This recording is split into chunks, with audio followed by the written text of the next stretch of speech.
It is 10 o'clock. Welcome in. This is Three Man Front, Jox 94.5. Conrad, Molly, I'm Pat. Welcome into the program. Landon Roberts will be with us in just a little bit. He had to make a trip down to the capital city, down in Montgomery, Alabama. I think him and the future governor, Tommy Tuberville, were having breakfast this morning, talking over some things. So hopefully, I don't know, maybe Landrum's leaving the show to be part of Tubbs' cabinet.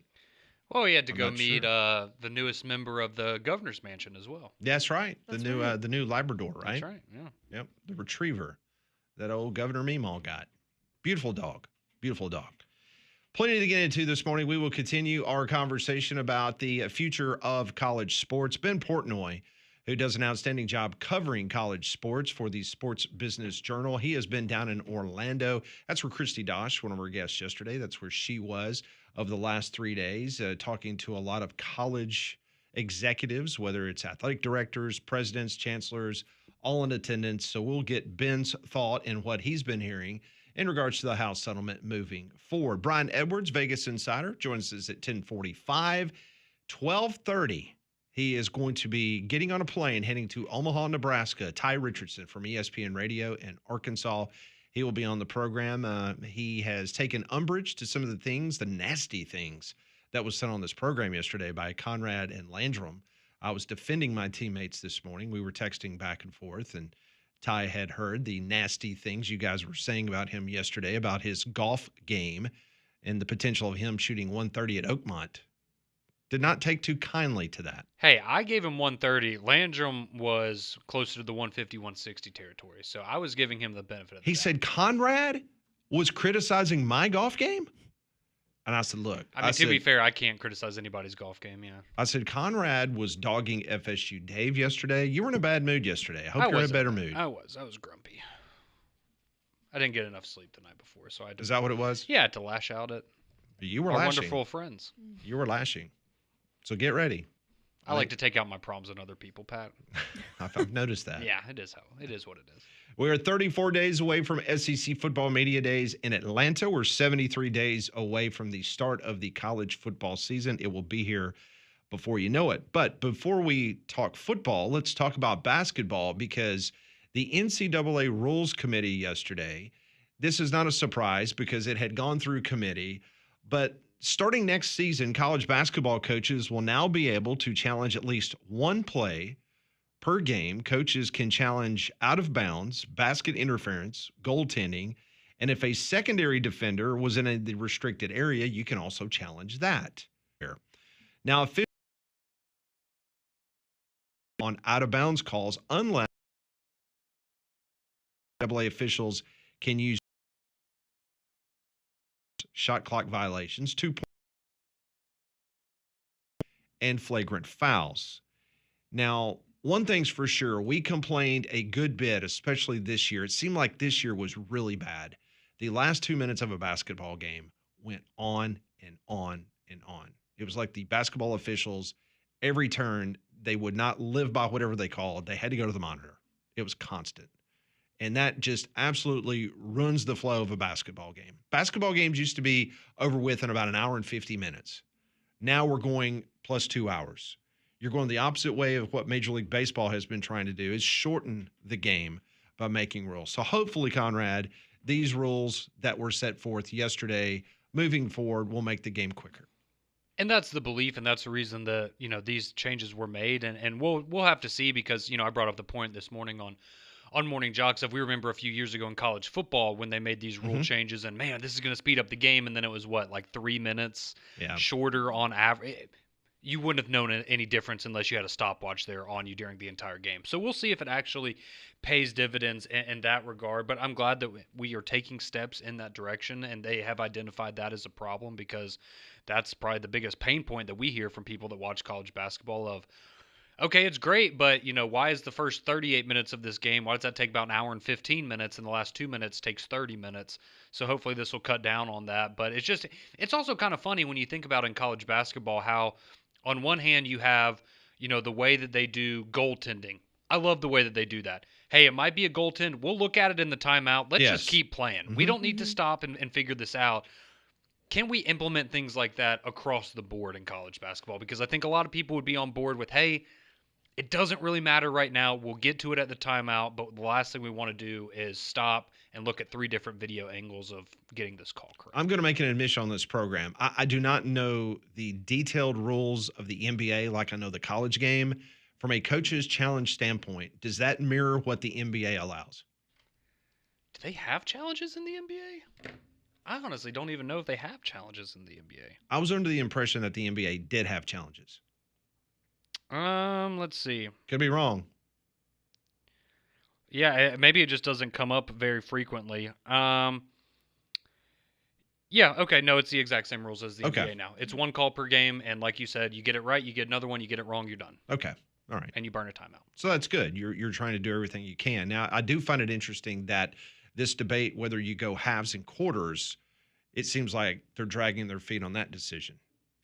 Yes, but there was a report that came out this morning, because that was the initial report last night, is this is something that wouldn't be voted on or changed until next year. Mm-hmm. But there was a report that came out this morning that there seems to be a lot of support to go to quarters instead of halves. So that may be something that does happen, but we'll just have to wait until next year. I know we've talked about it before on Ponders. Y'all for that or against it? Or do you don't really care? Doesn't matter? Doesn't matter to me. I don't really care. I guess on the one hand, it's like, oh, it's kind of cool and unique for college basketball on the men's side that you do it that way, but I also am fine with doing it the same way that every other basketball league does it. Isn't that crazy how everything else? Yeah, and I wonder, and I'm sure somebody knows the history of that and why that is the way that it is, but it's always been kind of bizarre. So the good news, and they started kind of calling it last year, but the NBA like continuation when you're fouled and trying to make a field goal, that is going to be a little bit more laxed this year. More and ones, yeah. Yes, you're going to see a lot more free throw shooting. Officials can now call a flagrant 1 foul when contact occurs to the groin. That's another good one. We saw that a few times this year. I did not know that that was a rampant problem in college basketball, the groin pop. That also just seems like a common sense one that you would have, it's like in boxing, right? Nothing below the belt. Yeah. Like just kind of general rule of thumb in men's sports. So just be aware, Conrad, when you're playing down at your local YMCA in the men's league that you play in, and you pop somebody below the belt, that's going to be 2 free throws and to get the ball out of bounds. Wow. Because I know you like to foul in the groin area. I'm a dirty player. I got to take whatever. I'm only 5'11". I got to take whatever advantages I can get. Oh, no. Uniform options are also expanded. Did you see this? This is huge. They're now allowing numbers 0 or 00 through 99, and they're also permitting religious headwear without a waiver. Okay? I mean, I'm fine with that. Yeah. I don't know of any players that has been a pain point for, but I guess there's been some. So okay. I am trying to think about seeing a player that would wear some form of religious headwear. I cannot, for the life of me, remember anyone doing that. Yeah, and I mean, again, if it's a religious thing and you need to do it, that's one thing. But I also imagine for a lot of them, they probably don't want to. I think that would probably be cumbersome on a basketball court. Now, obviously, if you're Jewish, if you're a Muslim, but I don't recall seeing someone wear a yarmulke on a basketball court. Or no, me neither. Or another religion wearing something. But that's now, it's okay. Good for those people that need that. The use of the game clock for administering the 10-second backcourt count was also updated when the shot clock isn't visible. So little things, just kind of tweaking. Mm-hmm. But, so yeah. Making the game faster. I'm fine with it. I mean, you brought it up. It's done. We haven't talked about it a lot this year, but I mean, Major League Baseball numbers this year are exceptional. Yes. And they have continued to rise over the last couple of years as they've started to put in things like the pitch clock. And so hopefully it helps with college basketball as well, because it's done wonders for baseball. Yeah, it's matter of fact, I think it was over the weekend. There was a countless number of games that were under 2 hours in Major League Baseball. Oh, it's awesome. It's incredible. I mean, if you get a pitcher's duel at this point, I mean, the longest you're going to be watching is 2 hours and 15 minutes. It's great. Yep.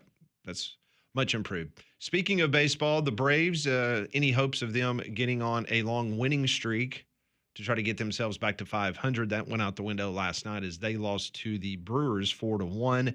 Jackson Churio and Jake Bowers hit home runs. Quinn Priester looked really good pitching for the Brewers. He struck out 7, 6 strong innings. So the Braves back at it today. That is a 110 start on the Jox family of networks as Schwelly, Molly's favorite pitcher from the state of Nebraska, 4-4, 3.24 ERA. He starts for Atlanta. Right-handed pitcher Chad Patrick, 3-5, 2.84 ERA. He's on the bump for Milwaukee. So the Braves currently with a 28-38 record, 14 and a half games out of first place. It's a rough spot to be in. We wouldn't know what that's like. I feel great. I can't relate, but well, we've lost 2 in a row to the Blue Jays.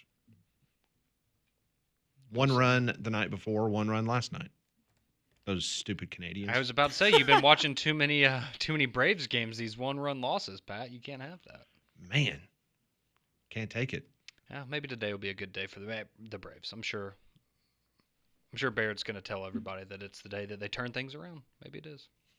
We'll see. I feel for him. I understand the position that he's in, but it's got to be difficult. It's got to be difficult. Yeah. So we'll see. We are wrapping up our helmet bracket. If you have been paying attention to us on social media, we started this.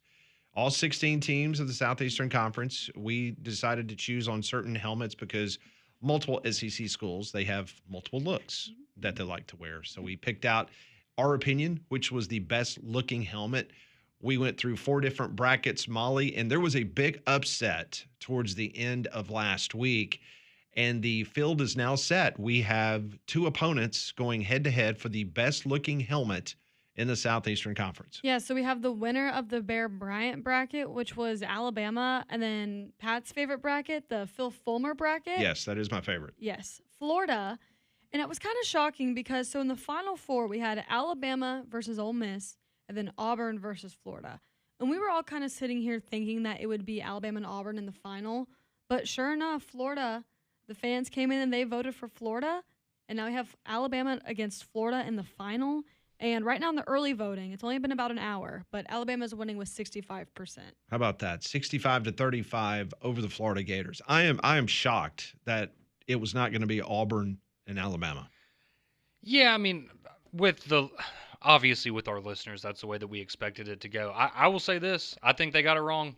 I think Ole Miss has the best helmet in the SEC. The fact that, and going up against Alabama, that's going to be tough with our listeners. But I think Ole Miss, they have the best helmet, in my opinion. That powder blue is tough to beat. So Alabama knocked off Ole Miss to get to the finals, and Florida upset Auburn with their orange helmet.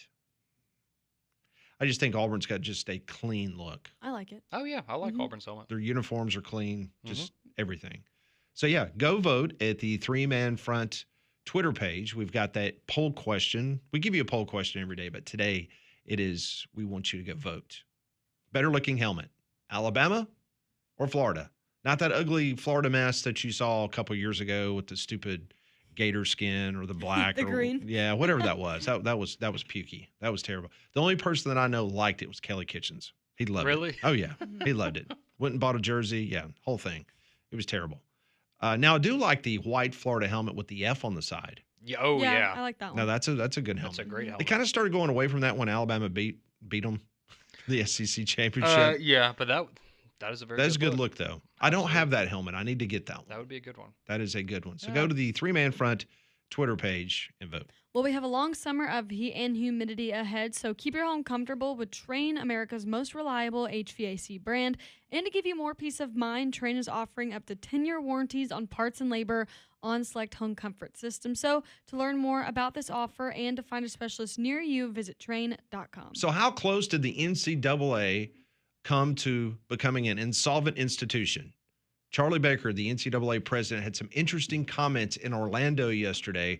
We'll tell you how close the organization came to not even exist anymore. That's next on 3-Man Front.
Coming up at 10:45, we'll talk to Brian Edwards, Vegas Insider. We got NBA playoffs tonight. The finals continue. They're in Indianapolis between OKC and the Pacers. We'll also go over some win totals in college football with our good friend Brian Edwards. So down in Orlando, Charlie Baker, he is the president of the NCAA. And, you know, for many, many months and years that we've been talking about this potential house settlement, there is always the feeling that if this thing went sideways and let's say Judge Claudia Wilkins said, you know what, this $2.8 billion settlement, it's not enough. Got to have more. Some people say that if this thing would have gone to a jury trial and the NCAA and the conferences would have lost, it would have cost them about 5 times the amount that they're currently paying. We're talking about north of 11 or 12 billion dollars that they could have lost if this settlement had not come through. So Charlie Baker, he was talking to hundreds of collegiate athletic administrators during a keynote address on Tuesday. He said that the recent multi-billion-dollar house settlement approval creates a far better future for the organization, one that comes with choices instead of bankruptcy. First time that I had ever seen an official. Now, I've always heard the murmurings and the conversations behind closed doors that this would have finished them off. Hey, kudos to him to acknowledging it. Yeah. He says this comes with choices instead of bankruptcy. In his address in front of a standing room only crowd at the NACDA and Affiliates Convention in Orlando, Baker said, "No one in this room needs to hear me say that this is one of the biggest changes ever in college sports.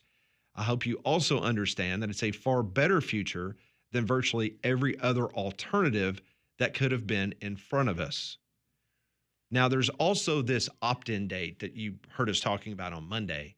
Schools have until June the 15th to opt in to participate in the settlement. Now, the $20.5 million, that's not a minimum requirement. That is the maximum requirement. Correct. For a school. So you might sign up and say, hey, yeah, I want to be a part of it. That doesn't mean that Ohio University in Athens, Ohio, has to come up with $20.5 million to pay all their student athletes. It's more of a salary cap. Correct. That would be, I guess, the best way to look at it. Yes, that's the best way to put it, is a quasi-salary cap of $20.5 million. And we all know that certain schools will they'll get their accounting and they'll do some interesting math and they'll figure out a way to get it above 20.5. There are always loopholes, yeah. There's no doubt about it.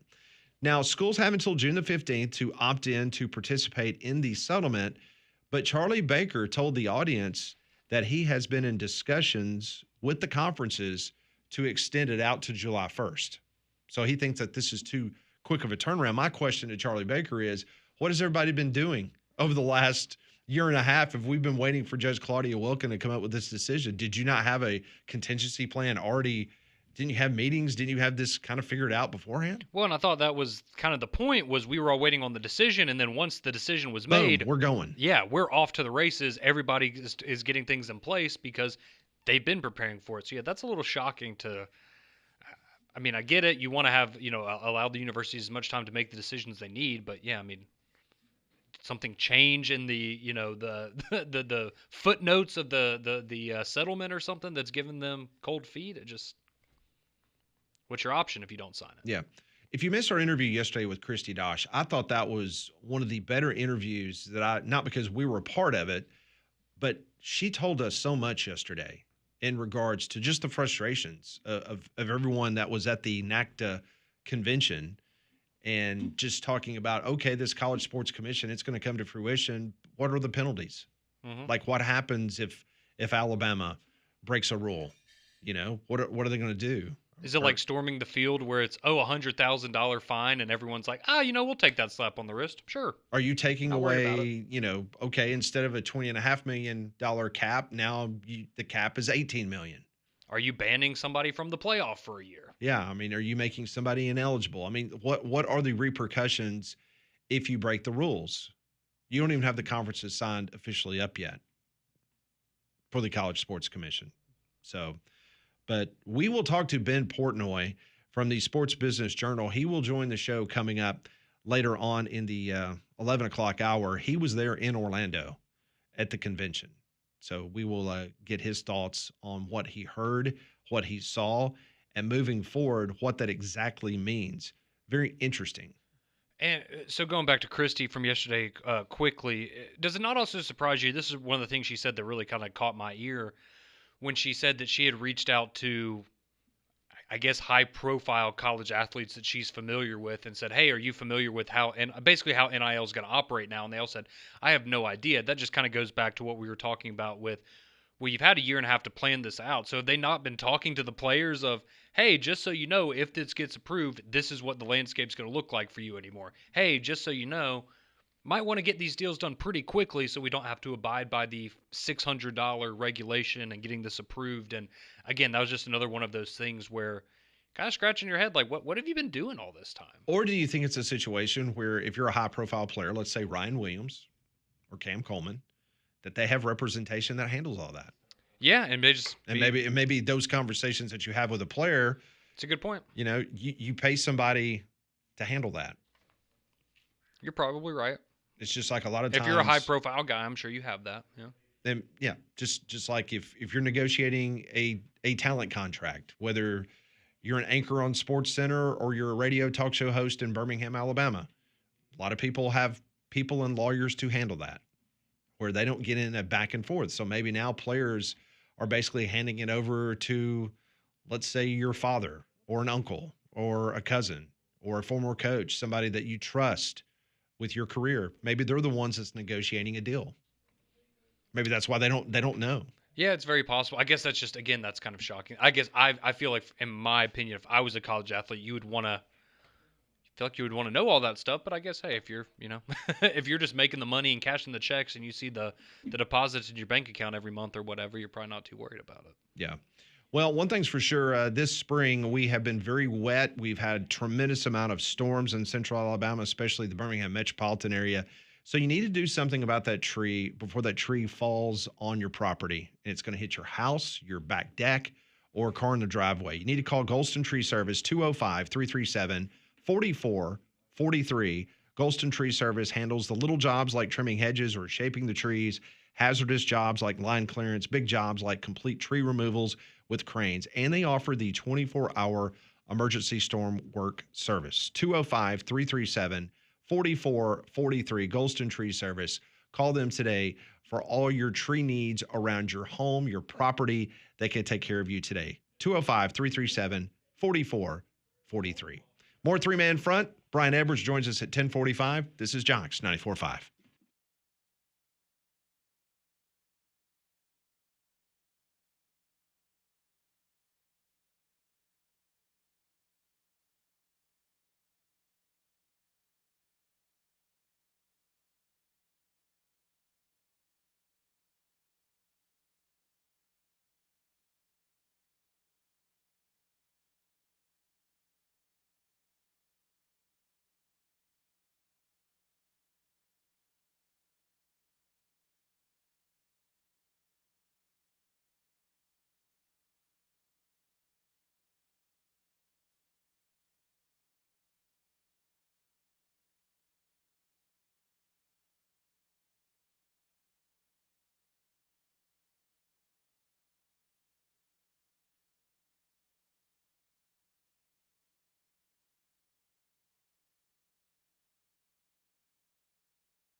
Well, if you're looking for a pontoon boat this summer, man, they're fun.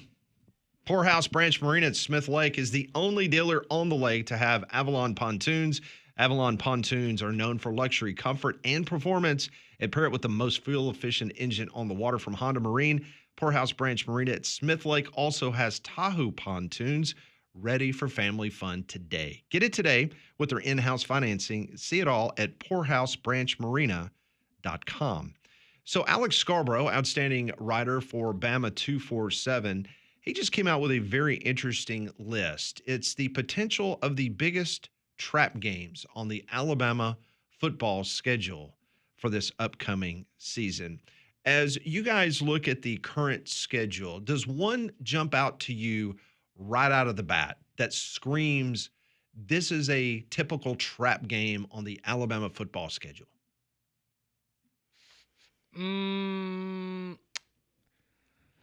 The tough one for me, again, seeing some of these, like, I would traditionally probably say South Carolina, but I think with this year, do you even count that as a trap game? Because everyone's expecting them to be very Right. good, right? I would probably, and again, I mean, you lost to them last year, but I mean, I might throw Oklahoma there in that mix. It's right after you have a rough stretch of you're going to play Tennessee, then you're on the road against South Carolina, then you play LSU, and then you have Oklahoma, knowing you have Eastern Illinois the next week. And so is that kind of a game where you start taking a deep breath and go, whew, all right, we just made it through a difficult stretch, whatever your Okay, record so may be. so for you, who would it be? Number one? Oklahoma. I'd Okay, go so you got Oklahoma. Oklahoma. Who would be a close second? Just eyeballing it. I know you haven't had time to like do a deep dive. I'm just curious. I guess South Carolina. All right, South Carolina. So you say Oklahoma and South Carolina for you. How about you, Molly? See, I would say South Carolina number one, just Okay. because you have to go to Columbia. It's probably going to be a night Mm-hmm. game. For number two, I'd probably go either. See, I don't want to say Auburn because it's the Iron Bowl and it always gets weird. So I'd probably go Oklahoma second. Okay, so both of you, and I don't disagree. Great line of thinking. Conrad's going Oklahoma, then South Carolina. You're going South Carolina, Away and then the and home game. then yeah. Oklahoma. Okay, that's the two trap games that just jump out the schedule for you. And this is just one man's opinion. This is Alex Scarborough. He gave 5 possibilities from the most trappiest game on their schedule to the least. He gave you 5. Okay. Coming in at number 5, which would be the least, but it's still a trappiest game, Okay. is LSU. Okay. Fair. Just let that simmer for a second. Yeah. Okay. The 4th most trappiest game, according to Bama 247, is Mizzou. Okay. Going to Columbia. Mhm. Okay. Okay. Coming in at number 3, Wisconsin. Okay. Yeah. Some people have Wisconsin as a potential top 25 team. Yeah. You do. Okay. Week before Georgia again. Mhm. Yeah. Coming in at number 2, Vanderbilt. Okay. Yeah. I mean, Diego they beat you last Pavia. year. I get it. So just recapping, LSU, Mizzou, Wisconsin, Vanderbilt. So according to this writer's opinion, the trappiest game on Alabama's schedule is Florida State. I knew it. That doesn't. I'll read what he said. How can the first game of the season be a trap game? Okay. Yeah. Read your. Yeah. There's no place to start like the beginning in a game that's a complete unknown and yet somehow has Alabama favored by double digits. On the face of it, that point spread makes sense. Florida State was terrible last season, winning only 2 games, and Alabama, for all of its faults, only narrowly missed out of the playoff. But the Seminoles completely overhauled their assistant coaching staff, including hiring longtime Crimson Tide nemesis Gus Malzahn as offensive coordinator, and made a ton of moves in the transfer portal, including key additions at quarterback, receiver, and defensive line. And we need to remember that as bad as last year was, 2 years ago, FSU was an injured quarterback away from making the playoff. Alabama might be among the teams with the most experience returning on its roster, but that doesn't include a starting quarterback. So what if Ty Simpson falters? What if Keelan Russell or Austin Mack isn't ready?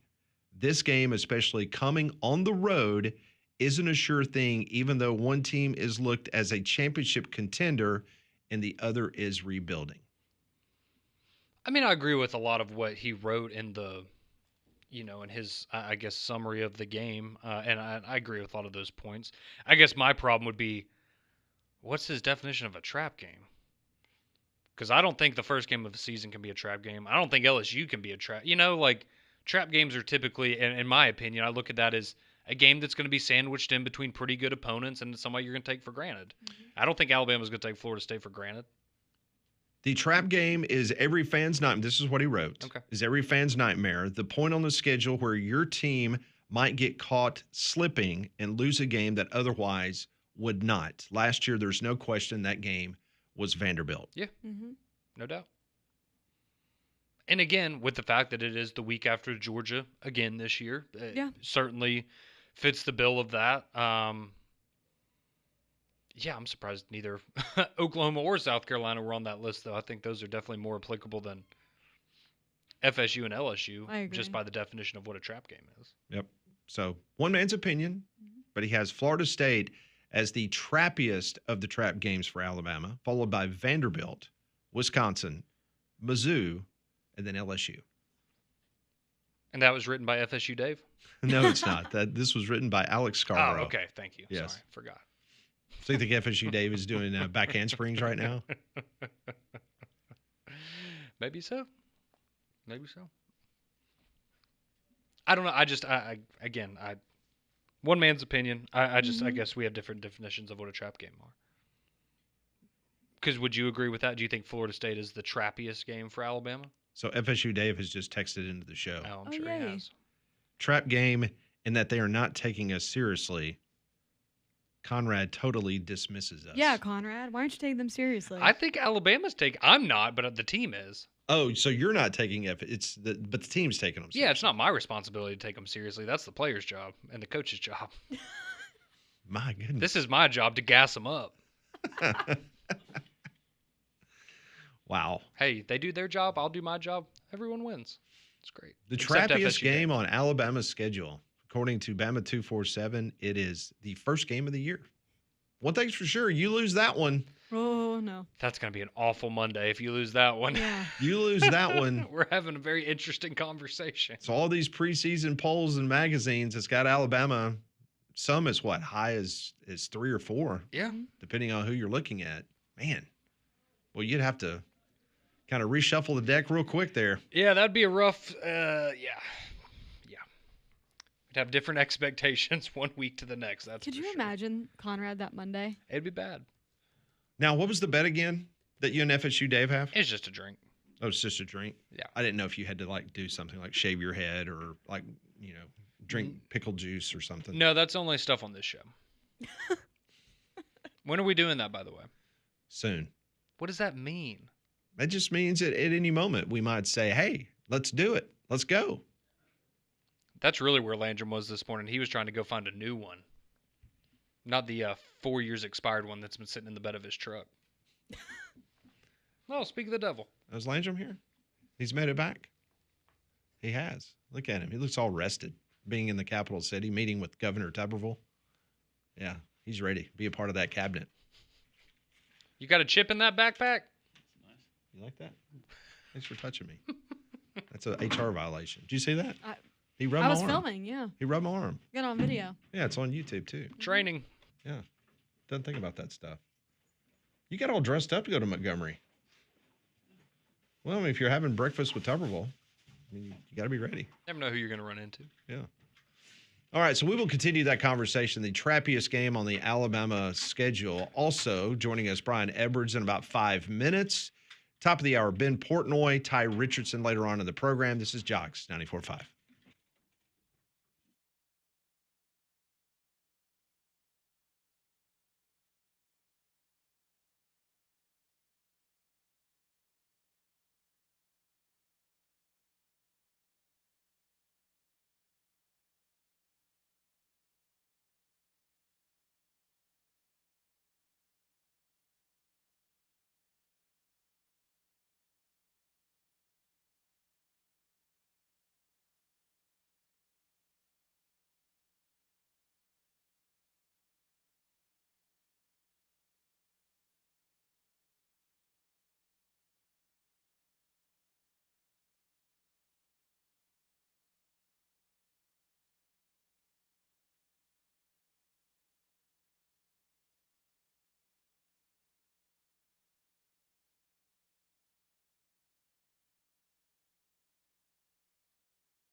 It is 10:43, Jox 94.5. Welcome back in. This is Three Man Front.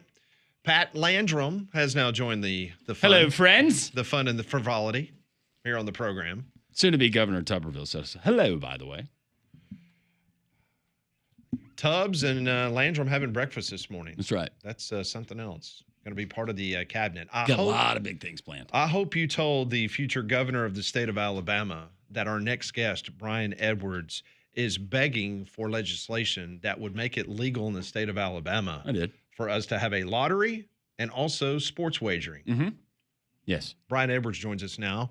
How about that? Your name being brought up at breakfast this morning by Landrum. You feel honored? Absolutely. You're in, Brian. Love it. You're in. I mean, basically, you live in Alabama, Brian. I mean, back in the day, you were part of the state of Alabama before. Yeah. I'm about to say. I mean, I think I could make it to the southern border of Alabama in like 45 minutes, I think. Yeah. I mean, that part of Florida that you live used to be ours. Yeah, okay, I wasn't aware. That might have been Yes. part of the How discussion far are this we going morning. back? Reclaiming some of the land that is rightfully ours as the state of Alabama. Yeah. Then it had something to do with railroads, and then all of a Gotcha. sudden, And then all of a sudden, Florida had to have the Panhandle. Yeah. Took it away from us. You know, Tuberville's had a place down here for like 15, 20 years. Oh, yeah. I used to see him and his wife at the bar quite often. Well, he owned at one time. Now he that owned the he's restaurant down I there. don't see him much anymore. Does he still own the restaurant? It was Bayou Bill's at one time, and then it became Bayou Ann's. But Oh, I didn't realize he owned a restaurant. I used to see him at Old Florida Fish House and Local Catch because my friend Jimmy that owns it. They go way back. So. When you want to get a good steak there in Destin, where do you go? Ooh, that's a good question. Man, there's a lot of good spots. Barago is my favorite place. Not necessarily for steak, but Baraga is good. Barago is really good. That's my favorite spot. I know it's a chain, and I might get made fun of here, but I love Fleming's as well. There's nothing wrong with No, Fleming's. there's Fleming's nothing is wrong great. with Fleming's. Fleming's is good. Yeah. Yeah. Really good. If you're going to get somebody a gift card there, though, you might want to go ahead and get two. Yes, very much so. Well, I mean, I go sit at the bar with dude friends and watch a ball game and eat a steak every now and then. Yeah, that sounds really good right now. Matter of fact. All right, let's talk NBA Finals. They have now shifted to the Motor City of Indianapolis, Indiana, between OKC and the Pacers. All right, so tell us what you're thinking tonight, because you won Landrum some money last week. Because thank you, man. You said take the Pacers. This was plus the 9.5, and Halliburton hit the big shot to end the game. Yeah. So I want to know for NBA bets all time. So what's your line of thinking tonight? Give us some 4-1-1. So, all right, my plan tonight is to not bet the game. Wait, pregame. what? What? No. I'm looking for a better line on the Pacers. Oh, so you're talking What I'm live looking line. for. That's what you're talking about. Yes, Okay. I want OKC to get a little bit of a lead, whether it's in the first quarter, in the second quarter, and I want to get the Pacers at like plus 8 or 9 or better, hopefully better. If OKC gets an 8-point lead, early second quarter, we might be able to get plus 9 or 10. And that's what I'm thinking, because I think tonight could go either way. But I want to get a better line on the Pacers. Now, look, if the Pacers get out to a huge lead, it would have to be huge to get OKC as an underdog, or it be a 6 or 7 point lead like late third quarter. Maybe I would. I'm just looking to get a better line by like 5 points or more. I'm not saying for sure that I would do it. Betting OKC like pick 'em. If they're down 10 late second quarter. I'm not saying for sure I would do that. I am saying for sure if I can get Pacers as a double-digit underdog, and I might buy it at plus 8 or plus 9, that I'll do that. But let me also say, when the next game I think is Friday. Yeah, Friday. So whatever happens tonight, I want to, I don't know if y'all are familiar with zigzag theory, which is usually applies from game 1 to game 2. You just do the opposite result. So look, Right. If the Pacers went outright tonight to take a 2-1 lead, I'm going to be on OKC in game 4. If OKC wins tonight and are going to be like maybe more of an underdog, or I'm sorry, more of a favorite on Friday. If they're like a 7-point favorite on Friday and they're up 2-1, then I'll bet the Pacers on Friday. Now, That's called the zigzag theory. Yep, zigzag. And I'm gonna do the opposite result of tonight on Friday, unless there's an injury or something. Are you talking about money line, or are you talking whatever the point spread is? Doesn't matter. I'm talking point spread, but I mean, if OKC wins tonight and covers, but it's not a blowout, they win by 7 or 8, I might be looking to do Pacers money line as well. As long as it's a competitive game. I mean, I don't want to guarantee that. It depends on how they look tonight. Is zigzag, is that applicable for other sports or just the association in a series like this? I've really only heard it apply to NHL and NBA 7-game series. Okay. Yeah. I like that. Zigzag. Zigzag. Away from the NBA, we still have season win totals. We'll start in the SEC. What about a team like Vanderbilt? Okay. I love Vanderbilt's season win total to go over. So it's 4.5 with a little juice, or actually a good bit of juice at minus 160, or you can do over 5.5 around plus 140. I think you do both. And I'm not saying a huge bet, but just go half and half. Bet. Like if you're going to bet $100, bet 50 on Vandy over 4.5 and 50 on them over 5.5. Now the reasons why. So first off, they won 6 in the regular season last year, but it wasn't like they were getting lucky. I mean, they were only 3-4 in one possession games last year. I mean, they lost in double OT at Mizzou. They lost by 3 to Texas, and only lost by 7 at LSU. So and they lost by 4 at Georgia State. So it wasn't like they were getting lucky last year. They could have had more than 6 wins. They've got 7 of their top 10 tacklers back on defense, 8 starters back on a defense that only gave up 23.6 points per game. And you look at the schedule. So I think they're going to win their non-conference home games, which are Charleston Southern, Georgia State, and Utah State. I also think they're going to beat Kentucky at home. That'll get them to 4 wins. And we know Diego Pavia is Hugh Freeze's daddy. He's 3-0 against him. He's beaten by double digits all 3 times. He was a double-digit underdog in 2 of those games and was a 7.5-point underdog at Auburn last year. So that would be 5 wins. But let's say I think Auburn's going to be very improved. I think Auburn's going to be good. But let's say Vandy loses that game. I think they've got a good chance to beat Missouri at home. Yeah. And I wouldn't be surprised if they steal a road game, whether it be at Virginia Tech or at South Carolina. So I think Vandy gets to it. I think they're going to go 6-6, so over 4.5 and over 5.5. Let them go to Austin, Texas, November 1st and do that. They came really close in Nashville last year. Yep. They did. All right, so let me ask you about another win total from another SEC team that just happens to be the same number, which is 4.5 wins, and that is Big Blue Nation. That is the Kentucky Wildcats. What are you thinking with the Wildcats? You like the over 4.5 wins or the under? I'm going to go under 4.5. So, look, Kentucky only won 4 last year, and they lost a lot. They had a really good defense last year, but only 5 starters back on that side of the ball. Zach Calzada has been out of the SEC for a while. He's going to do his 7th season. He's going to be their starter at QB, but they lost a lot on offense. They lost their stud receiver, Dane Key. They also lost their stud receiver, Barryon Brown, who's also a huge return guy who's going to be outstanding for LSU. And I just think Kentucky lost a lot. I don't know if they're going to be as good as they were last year. You look at the schedule. Now, I'll give them wins at home to Toledo and Eastern Michigan and to Tennessee Tech. So that's 3 wins there. Where are they going to get another win? I mean, I don't think they beat Texas, Tennessee, or Florida at home. I don't think they're going to win at South Carolina. I don't think they're going to win at Georgia. I don't think they're going to win at Auburn. And then, there's at Vandy and at Louisville. I think they're losing at Vandy, and I think they're losing at Louisville. So I mean, I won't be shocked if they go 3-9. I mean, they can go 4-8 by winning one of those that I just mentioned. Grief. Have you seen the latest video of Zach Calzada? I have not. Do a Google on that. I saw an interview with him over the weekend. First off, I completely forgot that Zach Calzada was at Kentucky. And then second of all, he has gained 30 pounds. I did not know that. Like a good 30 pounds or whoa, you kind of let yourself go there. Conrad, Zach. turn the mic on. Not a good 30 pounds. Not a good 30 pounds. Yeah, do a Google search on that one. So you're going under 4.5, right? And I was doing that before I knew Yes. Calzada.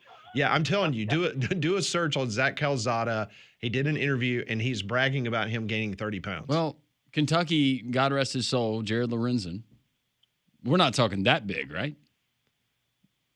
Oh, Conrad, you're kind of I hesitating. mean, no, but like you a literally lot closer to that. like you have to like when you see the video or the picture of him, you like go, that looks like somebody I know.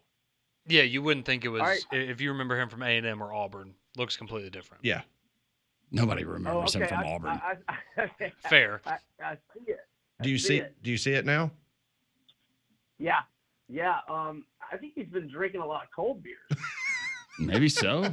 You can just see it. You can see it in his face. I Yeah. think he's been enjoying some A cold. little puffy in the face. Okay. Well, see, I just helped you out, man. I just gave you another solid lead on the under of Kentucky 4.5. So you're welcome. Thank you. And I mean, I was already in, but maybe I'll add another. There you go. $50. Yeah, add another unit to it, man. Do 2 units.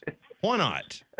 Live it up. It says I here think I'm that in. he's gotten 2 miles per hour faster. And he's gained 30 pounds? 30 pounds. Man, that's big time. He might have been running downhill. All right, the zigzag method. We're going to see if this works next couple of games. Brian, enjoy the weekend. We'll talk to you next Wednesday. Thanks, Brian. Thanks, gentlemen. Thank Talk to you. next week. See ya. Ben Portnoy. He's going to love Alabama. Oh, yeah. Ben Portnoy is going to join us next. He was down in Orlando listening to Charlie Baker and the likes of the NCAA folks. That's next.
We begin hour number 2 on this Wednesday. Hope everybody has had a good morning so far. We're hitting the lunch hour. We appreciate everybody stopping by and seeing us yesterday at Social Taco. Reminder, we will be back out there every Tuesday from 10 until 2. Social Taco there in the square in Homewood. Yeah, speaking of that, one of our great listeners, Michael, who made his second trip there, a gentleman yesterday, but it was the second trip to Social Taco. He told me, he said, Landrum, thank you so much for telling me about our friends at Mystic Beverage, made in Blount County, Alabama, sparkling water infused with various cannabinoids for relaxation and focus. He said, I took your advice. He said, I love the Lift Blend. It's got the green coffee bean extract that's going to boost both your body and your mind. He said, but I'm looking for maybe something a little bit different. I don't want to drink alcohol. I want something different, kind of get that different vibe. I said, perfect. So I recommended the High Hills Delta 9, available in the 5 milligram and the 15 milligram. For that balance and elevated vibe, or you could go with the Nirvanic. It's a smooth, calming experience, perfect for unwinding. Of course, they have the Broadway as well, available locally at your nearest Piggly Wiggly store, and all the delicious flavors like the blood orange, the southern berry, the mango, and the watermelon. MysticBeverage.com. We appreciate them. Go get you some today. We're going to talk to Ben Portnoy from the Sports Business Journal. He was in attendance at the National Association of Collegiate Directors of Athletics. There's over 2,200 institutions in the United States that obviously play sports at the college level, and that includes Canada and Mexico. And so this is a convention that happens every single year. And man, I bet you it was quite an event in regards to covering the National Association of Collegiate Directors of Athletics. And Ben Portnoy from Sports Business Journal joins us now. And I bet Ben is trying to get out of Orlando as we speak. And I guarantee you that it was worth your time the last couple of days to be down there rubbing elbows with some of the folks trying to figure out what's next in college sports. Yeah, what's going on, guys? I mean, it's good, right? Like, there's nothing to talk about in college sports these days. So super slow, really relaxed. Everyone's just hanging out by the beach or whatever, right? Yeah. No, it was, busy couple of days. Obviously, a lot of discussion around the House settlement and certainly a few other things. But I think, obviously there's a lot of, buzz maybe isn't the right word, but I think there's actually some optimism about the future of college sports at least. And, is the House settlement and all a perfect situation? Is it a perfect catch-all? No, but I do think it is. I think it gives some people some optimism that, like, hey, we can kick this thing in the right direction at least somewhere. Ben, you've been following this from the onset. Were you a little bit bummed out? Did a tear come to your eye when you saw that Judge Claudia Wilken had finally ruled on this? I mean, this has been a major chapter in your life. I tell you what, by the end of this, after about 18 months of dealing with this, I might be sitting down for the bar exam by the end of this with all the antitrust law stuff we've been having to go through. So it's, it's interesting. I mean, right, like you're right. I mean, this has been 18 months in the making or more. Has taken a lot of effort from a lot of people, and I think there's definitely, I think there was a little bit of a sense of relief, right? Like I think that certainly the news drops at whatever it was, 9:15 Eastern time, 6:15 on the West Coast, and everyone's kind of scrambling a little bit, but I think that there's a little bit of a sigh of relief, right? Because I think that, if the settlement doesn't pass and you essentially come around and come to this event that was going on in Orlando the last couple of days, and everyone kind of shows up and says, well, we're still just waiting to figure out what's happening, right? It's a little bit of a holding pattern still. So I think that now that there has been a settlement, and certainly there will be challenges and things like that down the line, but I think it allows everyone to not necessarily breathe easy. I think that's overstating it, but I do think there's a little bit of, all right, everyone's ready to move on with their life a little bit and actually kick this thing into gear. All right, so over 90 FBS athletic directors, I understand, was down in Orlando at this convention. I know they had closed meetings, but the people that you talked to outside of that closed meeting, what are they saying in regards to the College Sports Commission? Are we a step closer? Will we get these guardrails so many people, including coaches, have been clamoring about?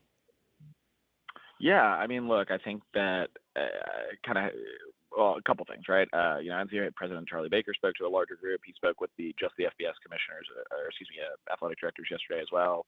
The folks I talked to who were in the meeting said it went really well, said that Charlie was pretty transparent and pretty, shot people pretty straight as far as what was going on and sort of what they see next. And as it relates to the College Sports Commission, right, I think there's an interesting dynamic at play, right? You have essentially a new governance structure that's going to be laid out related to the settlement and the cap and everything else.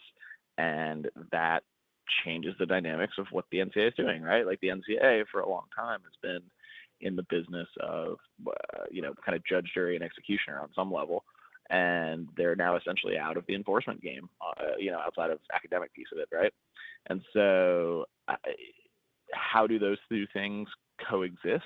I don't know. And I think that's an interesting sort of thing to monitor as this evolves. But I think, talking to a lot of athletic directors about this and some of the folks who are involved in putting the committee, the College Sports Commission together as well, I think that, it's sort of the cliche of, rules are only so good as people want to be governed by those rules. But I do think that I think there is something to that. I think that generally speaking, people do want rules, they do want structure, and they want this to hold, because if not, then it's sort of, I think everyone kind of throws up your hands and says, hey, what are we doing here? And so, I joked with someone, an administrator while I was on town, and they were like, well, now that the House settlement's done, like, you guys don't have anything to write about. And I think, my first thought was, well, whenever you guys figure out a way to cheat this system, I'm sure we'll have more to write about. So it's definitely a little bit of a funny dynamic at play, where I think that, again, I think people want the rules. Now, college sports have long shown that people don't want to follow rules, whether it's, bagmen to everything else. And so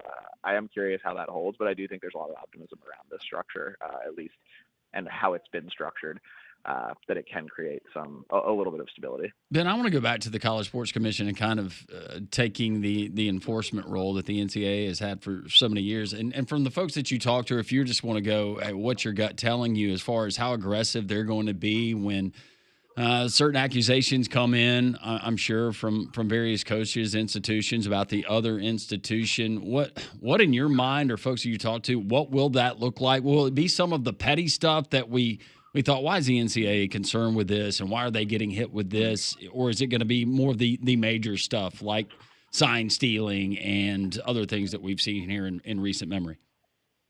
No, that's a good question. I think, like, probably the best way to describe this, right, at least what they're going to govern, I guess is probably the best word, is essentially anything related to the cap and related to NIL payments and things like that. And so two layers to this, right? Like, that's kind of part of what that's what they want to oversee basically here. But I think that what you're going to see as far as, like, how they penalize people is, my understanding, and the people that I've spoken with about it, and, they haven't sat down and said, hey, here's going to be the penalties for this, this, and this, right? But I do think that the understanding that I have is that I think one thing that we've seen from the NCAA for years that they get killed for is, they penalize a school or a program that's, 5 years after whatever the events that have happened. Essentially, kids are getting penalized for things that weren't really their fault, right?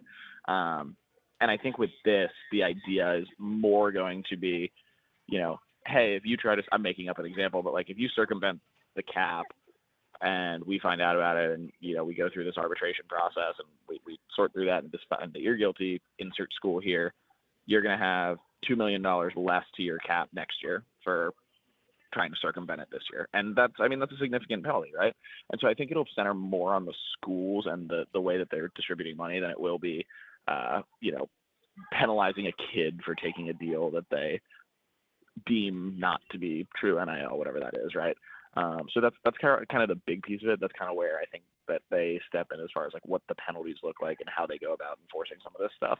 We're talking to Ben Portnoy from the Sports Business Journal. He is just now leaving the Athletic Directors Convention in Orlando, Florida. He's been down there covering that for the better part of the week. I wanted to ask you about the potential of these athletic directors and the level of concern of possibility of dropping athletic programs. I'm talking about dropping sports in an athletic department. Is that a real thing? Do you anticipate that you're going to have some big name schools have to drop a majority, or at least some bigger, I guess, public type sports that would shock some people in regards to the way that they're going to try to balance their new budget? No, it's a good question. Look, I would say that college sports have a funny way of, they always shake the couch cushions and they always seem to find the money somewhere. And that's not, certainly sustainable. But I do think, I think that most administrators would tell you that they are not in favor of cutting sports. And I think that's true. Like, I don't think that's just lip service. I do think that, like, yes, the financial realities might be a little bit different, but I do think that what it also means is that, for years and years, like, college sports have just spent on whatever it is, whether it was, football to rowing. And I use the example, rowing's, I think, a good example, right? Like, I had this conversation with an administrator probably about a year and a half, 2 years ago, but I think it sort of bears merit with this.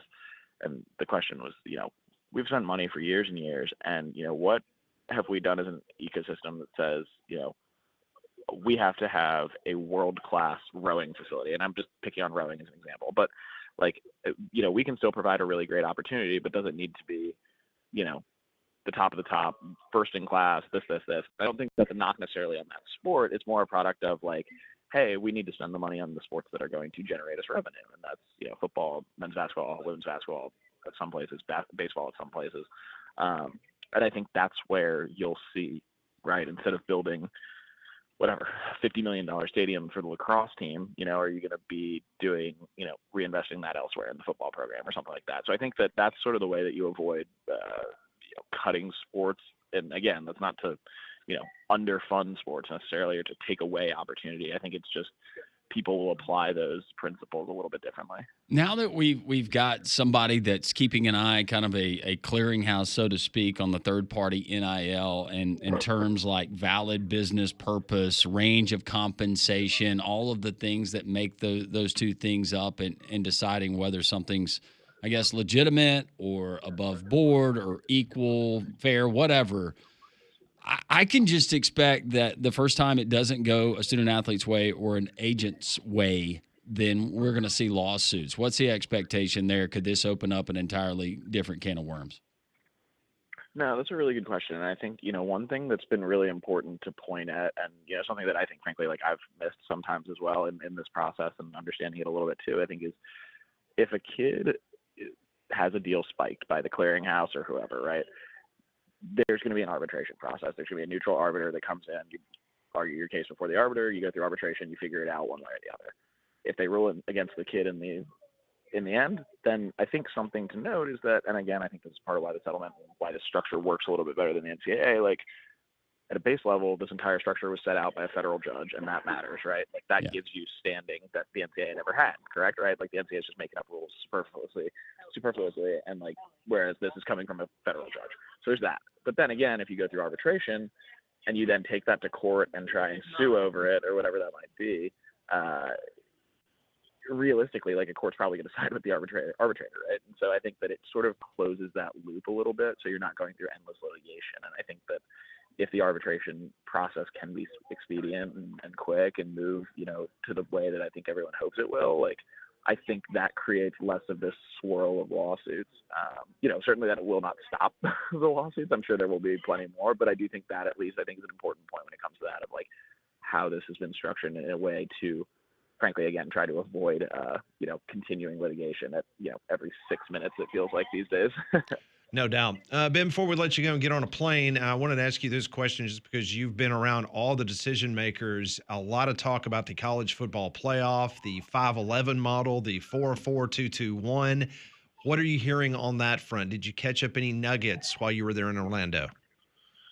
Yeah, as it relates to the CFP, the commissioners are going to meet in Nashville next week, and I think there's a meeting slated between them and the Power Four group as well to kind of iron out some more things. I think it's important to note, a lot of these things are inherently tied together, right? So the settlement was part of it, right? If you talk, there's a lot of talk about, right, will the SEC go to a ninth game? Well, the SEC is probably not going to go to a ninth game if they feel like their strength of schedule is not being balanced in the way that they would like it to be with the CFP committee. And then if that's the case, then how do they want to structure the CFP if they, if they don't add a game, or if their weighting is not being weighed how they would like. So I think those things are all a little bit interrelated. But as far as things that picked up in there, I think that I think a lot of discussion continues to center on the 5+11 format. I think that's kind of where this thing still tilts. I think there is still a conversation to be had about the 4-4-3-3-1-1, if I'm doing my math right there. And so, there is some discussion to be had about that and the automatic qualifier piece. But I think, again, that's obviously been something that's been pushed by Tony Petitti behind closed doors in the Big Ten. Greg Sankey's obviously answered a lot of questions about it because Greg's been a little bit more forward with media and out in front of it.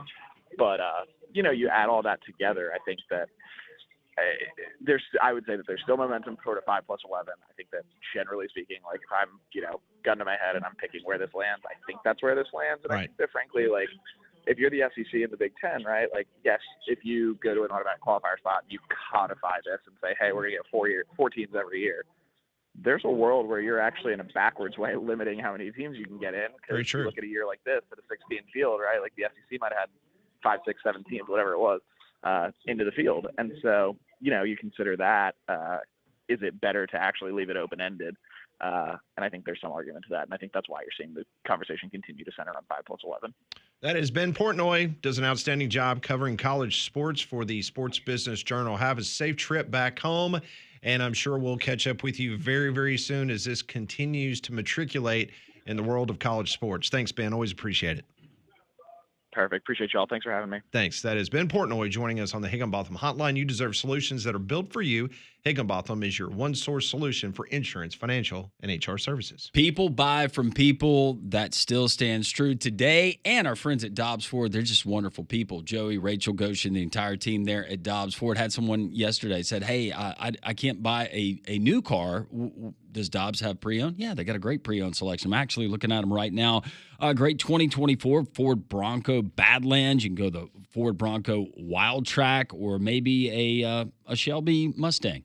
They got all kinds of options with a pre-owned selection, but also great options with a brand new inventory like the Expeditions, the F-150s, the Mustangs, the Broncos Sports. The list goes on and on. Go to DobbsFordBirmingham.com. DobbsFordBirmingham.com. Parkway East in Birmingham. They'll beat any competitor's price. Alabama's largest showroom selection. Ford employee pricing on select makes and models right now in 90 days until your first payment. DobbsFordBirmingham.com. And always make sure that you tell them Landrum from Jox 94.5 sent you. So every single day on this program, we talk about the transfer portal, talking about it's always open, it's always fun, we always follow it. A lot of talk about high schools and the transfer portal when it comes to high school transfers. Well, a neighboring state of Alabama, they're absolutely clamping down on transfers. We'll tell you what state and why next.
11:21, Jox 94.5. Appreciate Ben Portnoy joining us. He was at the airport trying to get on a plane to get back home. He had been in Orlando, Florida at the National Association of Collegiate Athletic I Directors. could tell when his voice changed and He was getting on the plane? Oh, he was definitely Yeah. there, standing there waiting to get in his seat. So we talk about the transfer portal all the time, and I know that the state of Alabama, they have put together a commission that is actually looking into transfers.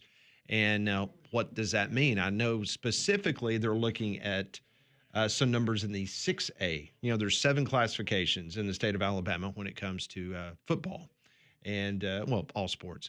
But specifically for football, a couple of football coaches in the state of Alabama has gone to the Alabama High School Athletic Association. They presented some numbers, and so they have decided to look at and have a committee in which they will look at transfers and the policies of young men that transfer from one district to another district, and all of a sudden they're playing football for somebody else. Some kids even did it during the regular season. They did. It's pretty amazing. Well, the Georgia High School Athletic Association, they have decided that they are now going to clamp down on transfers, making athletes who transfer more than once after their freshman season ineligible for the entire year. Oh. They will also require all schools to provide documentation of incoming transfers to prove that they made a bona fide move. So once again, you will be ruled ineligible in the state of Georgia if an athlete transfers more than once after their freshman year. Then they're going to have to sit out a full year. Remember, that's like old school NCAA right there. Yeah.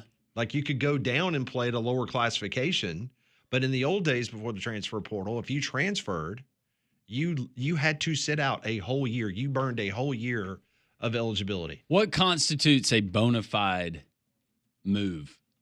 That's what I'm wondering, because let's just say you have I don't want to use, but you know what I'm talking about. You have a city that has a couple of different high schools in it, and some neighborhoods are actually divided. Right. So family decides, you know what? We love that house that just went on the market. Is that considered a bona fide move? If that means that you're just going down the street, but now kid is playing for Old Valley High instead of.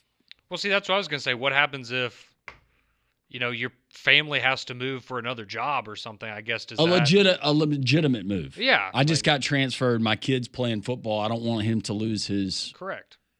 I am not going to name names, but there are some very famous names in the state of Alabama in the high school football realm over the course of the last 10 years that did not live in their district. No, Pat, that wouldn't have happened. And they played football. No. Did they get mailed to an address in that district? Some of it over the last few years have been absolutely blatant to the point to where it's like, there's no hiding. I mean, I'm talking about student athletes living in other cities and playing for other schools. Now, Georgia, they're going to require schools to send copies of driver's licenses, utility bills, and leasing agreements to prove transfers made a bona fide move. Okay. Now, I will tell you this. They're going the Star ID route. Yeah. I can only speak for the city of Trussville, where my 2 kids went from kindergarten all the way and graduated through Hewitt-Trussville High School. I can tell you every single year, and I've lived in Trussville now for 20 plus years. Every single year, I've had to provide all of that information that I just read to you just so my kid can enroll in school in the city of Trussville. Like, they had to have the deed of my house. They had to have copies of my utility bills. The only thing they didn't ask for was my taxes from the previous year. Yeah. But the amount of paperwork that I had to enroll my kids in school was unbelievable every single year. Now, it may be the case in every small town, big town in this great state of Alabama. I can only speak for Trussville, but it's pretty amazing that this type stuff that Georgia's doing, that wasn't already on the books to make sure that it was a bona fide Yeah. move. You see what I'm saying? Yeah, my mom was a teacher. We lived in a different city than the high school I went, but she wanted us in the same school system. And That's so completely different. But for athletic purposes, we would have to submit stuff every single year, especially in high school, to the state, and OSHA would have to review it. And there was one time where they had to clarify, no, they have a parent that is a faculty member, and they'd have to prove all of this stuff. But to your point, and just kind of going down that road, I think there's a lot of that now, because they actually hired a retired police investigator when I was coming up, because they knew there were a number of kids in the hundreds that were not living within the city limits. Right. And they were living outside. And this guy was tasked with going to residents, knocking on doors, actually physically talking to people. By the time it was all said and done, while the classifications already been put out, we were bumped up to 7A, or at the time it was 6A. Right. By the time that the season started, we were actually a 5A school. See, I had like the opposite experience of you, where my mom worked at a different school than me, and they would not allow me to go to that school. It didn't matter. They said, no, you don't live in the right. No, can't do it. If I'm not mistaken, in the city of Trussville, if you were a city of Trussville employee, like if you do not live in the city of Trussville, but you work because we're our own school system. So if you work for the city of Trussville, your child, I mean, you might live in Hayden or Springville or whatever, and you want your kid to go to school in the city of Trussville, that is allowed, and that happens. So, but the state of Georgia is obviously taking this to another level in regards to making kids actually sit out a whole year in regards to, if this is not, well, after your freshman year, if you transfer, then you want to transfer again, then you've got to sit out a whole nother year. I believe it. I believe it over there. I mean, the number was, I think I saw recently, where there are 100 high school football coaches in the state of Georgia that is making over $100,000 a year. Yeah, 100 making over 100. And there's and 100 is kind of on the low end as far as salary. Yes. Yeah, I saw there's one that's making like $250,000. Yes, there are a couple, including, I believe, Josh Niblett is, I think, maybe number 3. He's up there. In the state of Georgia, maybe he's making $200K. Whew. Well, look, NIL has been going on in the state of Georgia at that level for a couple of years now, and you would be your mind would be blown at some of the deals. Yeah, very much so. But the state of Georgia taking it to the next level. Those did not go through a clearinghouse, by the way. No, they're absolutely making players ineligible if you will transfer more than once after your freshman year in high school. Very interesting.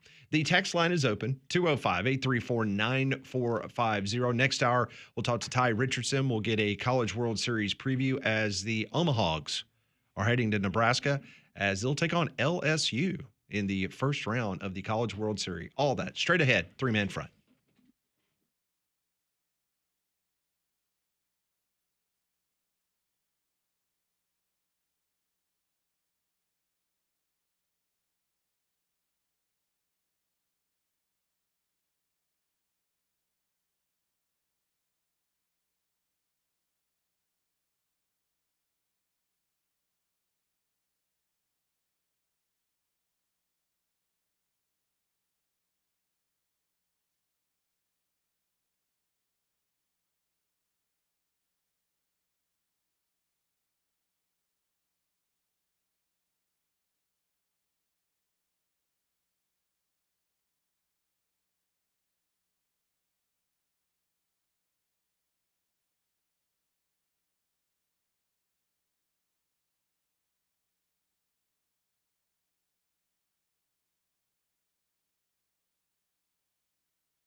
Welcome back in. It's three-man front, Jox 94.5. Pat Landrum, Molly Conrad with you until 2 o'clock. Next hour, we'll talk a little College World Series with our good friend Ty Richardson as the Arkansas Razorbacks, one of two SEC teams representing the conference in Omaha. Unfortunately, they're going to play the other SEC entry into the World Series as they will take on the LSU Bengal Tigers. The Courtesy GMC text line is open at 205-834-9450. Many of you are chiming in on a myriad of topics on this Wednesday. Yeah, we get things started, guys, with this listener who texts in and says, I think athletes today are way too dependent on everyone else doing everything for them. So that's one of the reasons it's not out there. We're aware or not aware of the NL app or the other things. You're talking about the NIL app Go. or the NL. And I heard you guys talking about it as I was driving in. And was this just an email that was sent out by a lot of these schools and they went to spam or they just never paid attention? Or, hey, guys, we're going to have a specialist that's going to be coming in. If you guys on a Friday evening come in and listen how this is going to work to really help you. No, we're good. We're good. And then now I have no idea. Well, my question is, does this something that, does this fall under the jurisdiction of maybe the general manager spot, which we know has become so important? Is this kind of their thing where they go, all right, we're going to get everybody in a room together and we're going to go over, this is the new landscape that you have to deal with of NIL, so you kind of know what you're getting into as a player, because I think, some of these players are probably going to be making less next year than they are right now. Bobby says, is LSU really a trap game, given how much is usually on the line with that game for both teams over the past 15-plus years? See, that's Alex where, put that as a trap game, right? Yeah, Yes. That's where I disagreed. I don't think LSU, because you expect that to be a competitive game, right? A trap game is typically a team that you think has no shot of beating you, and somehow they win the game. Well, and especially with Alabama and their dominance over LSU at Bryant-Denny Stadium. Well, this is what he wrote about LSU. He says, I know what you're probably thinking. How can one of the most competitive rivalry games of this millennium be a trap? It's like saying Alabama could overlook Auburn, except this isn't the Iron Bowl and this isn't the regular season finale. He says, credit Mike Rodak for bringing this up first, but I think it's fair to wonder whether Alabama could come into this game in early November a tad overconfident after what happened last season. I mean, yeah, okay, that could happen. Fat Joe says, Molly, I just want to say it was an honor, and it was nice to meet your parents. They seem like they're really good people, and their friends were awesome also. I hope they have a good trip. Oh, thank you. They had a really good time yesterday. They liked meeting everybody. And you guys had a special tour yesterday afternoon, right? Yes, we did. Thank you, Gerald at Rickwood. We kind of went in not thinking that anybody would be there, honestly. And we showed up, and Gerald seriously gave us the grand tour, rolled out the red carpet. It was. Were they impressed of the old ballpark? Oh, and Sam, who's one of our family friends that was in town, he's a really big baseball guy. So it was. Very cool. He was in awe the entire time. You didn't stand on the grass, did you? I'll get Of course you for that. not. No. No. I know better than that. Jerry from Hayden. If we lose to FSU, the Bonehead can head back to the left coast, and Coach can leave game day and save Alabama again. RTR, the number 4, life. That's your Uncle Jerry from Hayden. Yeah, I'm sorry, Jerry. I don't think old Papa Nick's coming to save anybody anymore. I think those days are gone. Gonna have to ride it out with old DeBonehead. Hey, Bill Snyder did it at Kansas State. That's true. That's true. Barry Alvarez was called back into duty at Wisconsin. Philip Fulmer tried to take over again at Tennessee as an offensive line coach. Mac Brown made a triumphant return to North Yeah. Carolina before they got Jordaned. This text, we already know the people in the clearinghouse will have their pockets lined to get certain deals through. Nothing changes, just doing things different ways. Money talks. And again, I go back to what Rodak brought up earlier this week. There's going to be schools There's out going to there. be more sweaty handshakes. Oh, Bring back the yeah. sweaty cash handshake. Come on, Jeremy Pruitt. Fill up that McDonald's bag again. You can do it. Sorry, all I had was ones. Here. Don't ask why. This one I will not read the school, but you should look into this Alabama high school and how they have built an all-star football team all of a sudden.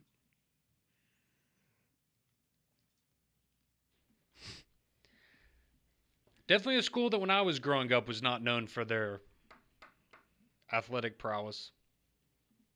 Mm-hmm. Hastings, since Pat's pasture and moat fall in different zip codes than Trustful, how are his kids still able to go there? Also, hope Pat had fun on the zero turn yesterday. You know, I am so glad you mentioned that. Jeremy at Artec Tractor in Jasper came out to my house yesterday. Man, I was telling Conrad this morning, I could only imagine back when my parents went from a black and white television to a color television, Mm-hmm. how it was just like that, oh my gosh, eye-opening moment Yeah. of your life. Or back when I was a kid and cable television came to be and I didn't have 3 channels to choose from. Now I had hundreds. You know, that was kind of a, oh my gosh, this is incredible. Or to the younger generation like Conrad and Molly, the iPhone, you know, the smartphone, what that was able to do. Do you remember when you stopped using a physical roadmap and actually had GPS? Yes. That was a game changer. That was huge. But for me to get on that Toro zero turn yesterday afternoon. You were so proud of it. It was nice. You sent me pictures. Pat It's got was cup holders. It's got cup holders. It did look nice. It was got shiny. cup It was holders. shiny red. It was like the radio flyer. So tell everyone how long it normally takes you to do your yard work and then how long it took you yesterday. For me, just to cut everything. You know, I got that plateau. Then I've got the regular area. Yeah. About an hour and a half. How fast will it cutting. go? What's top speed? Oh, this thing moves, man. Oh, I know they do. This thing moves.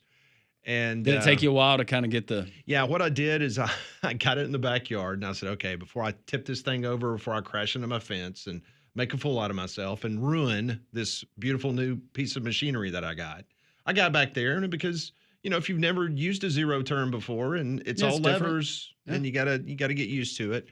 And so played around with it, running back and forth. I'm sure my neighbors were like going, what, is he gone crazy finally? Like, what is he doing? The blades aren't down. He's just driving. Yeah. That's all I was doing.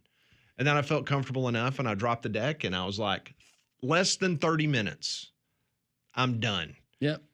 And Leanne gets home and she's like going, oh, you're going to be cutting the grass like every 3 days, aren't you? And I said, I'm actually going to just ride around the neighborhood and ask people if I can cut their grass. It was that much fun. You're going to be like my neighbor. My neighbor was up cutting the grass at 8 p.m. last night. He was cutting the grass at 7:30 when I got home again this morning. Really? Yes. So, yeah, major shout out to. Has he got like the old rotary where he has to, no engine? I mean, it's a push mower, but. But likes his Artec yard. Tractor been a fine sponsor of Jox for a long time. And a lot of people use Artec Tractor up in Jasper. And Jeremy came down, very kind, to drive to Trustful and drop off my new machine, and man, it did not disappoint. So, hey, Landrum, you can come over now, have a cold drink, and I'll let you sit on the back of it and do a path or two. That'd be great. I'd like to run a stripe or two in the yard. Yeah, come on. Have a good time. Back where I used to live, I had a neighbor, and this was when the zero turns had just come out, and he got one of those, and he's like, no, jump on it. I was in the driveway and doing like you did, and trying hit the to- wrong lever, Uh-oh. and by the grace of God, stopped it right before I ran through his garage door. You know, I also found it interesting yesterday because I was in the backyard and Dylan gets home from work and he gets out of the car and he actually comes into the backyard. Yep. And he actually Don't like even has think about it. And I'm like, and he's just like on it. And I'm like, you're not getting on this thing. No, you had your opportunities. Like, where have you been the last 2 years? No, from all that I know that how much they didn't help you in that backyard and I had to hear about it, no, they're not allowed on it. Nope. Make them change the oil. Yep. So yeah, it's a great machine. Looking forward to the summer, and as Keep it opposed clean, to though. Make sure you keep it clean. I will. I'll keep it clean. I need to give me some St. Louis Cardinal decals though. Remember, Landrum was making fun of me yesterday about. No, it? you need to. You notice what color it is, don't you? It's Toro red. Yeah, it's Toro red. Yeah. It'd be great, and get you a little flag when you're going through the neighborhood, just so people see you. Yeah. Back to high school eligibility requirements. This texter says Vestavia was like Trustful. If we didn't have all the paperwork, then so sorry. Come back when you do. White Shirt Wednesday. Conrad didn't get the memo. I guess we're really not Yours wearing. is blue, isn't it? You two are wearing I'm like in And blue Jox as well. TV might not be doing it justice. Yeah, And I have on mine's like blue. blue 3-man front shirt. I just get cold. And Pat's is like it's a It's Gray? It's a muted gray, and it's very nice. Nice little pattern there. Thank you. I just went with what all of you wanted Kalen DeBoer to wear on the sidelines last year. That The was my quarter zip? inspiration for Oh. my outfit today. Matthew Seals says you should do a helmet voting for all helmets. Is he saying all SEC helmets, all the different variations? We have done that. Oh, you mean maybe for each school, like voting on? We tried to pick the the most best one for each popular school? of each. There's tricky. So Some that's schools what it have looks like. multiple really good helmets. I had no idea what you're talking about. Yeah, just say there's no steering wheels. Gotcha. Someone says the private schools need their own division in high school.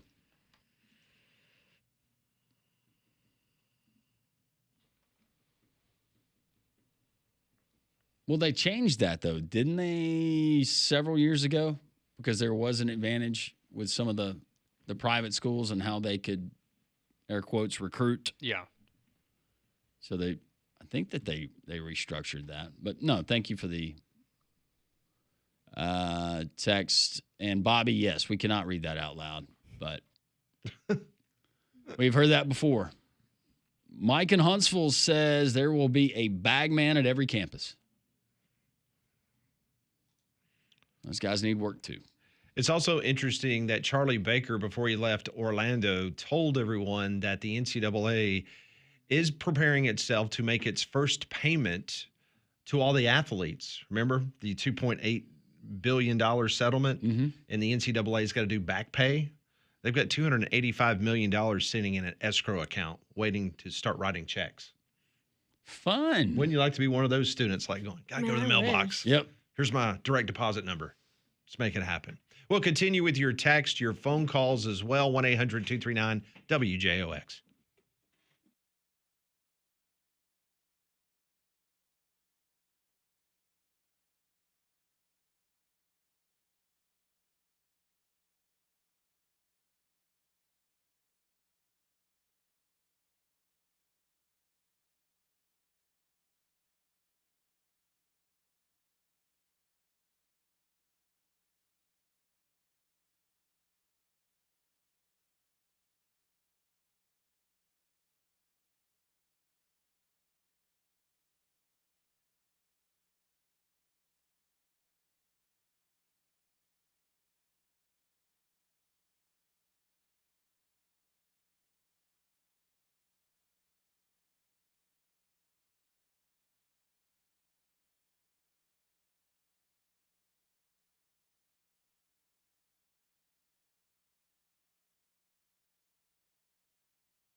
Well, it didn't take long. Claudia Wilkin, she made the announcement Friday night, a 76-page report in which she issued the House settlement became official. A group of women's sports athletes, they have filed now an appeal of the House versus NCAA settlement approval, arguing that it violates the Title IX gender equity statute. So the lawsuits have now begun. Ben Portnoy, get your plane ticket. Coming to a courtroom near you. So a group of women's sports athletes saying that the House settlement has violated Title IX. Didn't we establish, and this would have been last year, I guess, that this was not going to have much merit? Well, even in her 76-page ruling on Friday night, there is a section in there about trying to codify it and to make sure that folks would not be able to go after. Doesn't matter, guys. These attorneys, they have been paid, they are ready, and they are going to go and deliver their case and make sure that they get their money. Well, if you're looking for a place to forget about all these NCAA lawsuits, you need to go and check out Diamonds Direct because their showroom is absolutely beautiful. They have thousands of options from wedding bands, diamonds, bracelets, pendants, whatever your style or whatever your preference might be, they will have you covered. And if not, it's no worries at all because their experts can help you out with a custom design. I always love going in. Diamond expert Sasha, she's always able to help me figure out the best piece for me that fits my style and most importantly, my budget. So go by and check out, like I said, their gorgeous showroom with thousands of options at Diamonds Direct. So do you follow the Braves on all their social media accounts? Most of them. No, I was not bringing it up because the Braves aren't playing well right now. I was just asking, do you like follow on them Instagram, Twitter? Mm-hmm. Yep. Do you follow, obviously Nebraska, but do you follow, let's say professional? Do you follow any? I follow all my teams. So like Detroit Lions? Yeah. And for you, professional? Mm-hmm. Okay. Mm-hmm. If I were to ask you, what is the most followed sports team, professional, on social media? Who do you think it is? I don't know. Dallas Cowboys. Dallas Cowboys. LA Lakers. LA Lakers. The Dodgers. The Dodgers. Wow. So all three of you went three different sports. The top team is the Los Angeles Lakers. Landrum nailed it. Good job. The Cowboys are not even in the top 7. Wow. They come in at number 8. That surprises me. Is there an NFL team ahead of them? No. Okay. They are the top followed team on social media, all their platforms, 20.5 million. Okay. See, my other NFL guess would be the Chiefs because of all the Swifties Yeah. and yeah. Yep. Chiefs are not even in the top 15. I would have said maybe 49ers. Yeah, that'd be another good one. Mhm. The second most followed team in the National Football League on their social media is the New England Patriots. Okay. I guess Okay. some holdovers. And again, I was about to Yeah. say you're going to have yes. Yeah. Yes, because a lot of these things came around when they were still very good. All right, so the Lakers are number 1. Okay. Who's number 2? Most followed sports team on social media. Lakers are number 1. I'm still going to stick with the Dodgers. Can I ask a question? Sure. Football, basketball, baseball, is it a sport other than those 3? No. Okay. Why do I feel like it's going to be another NBA team?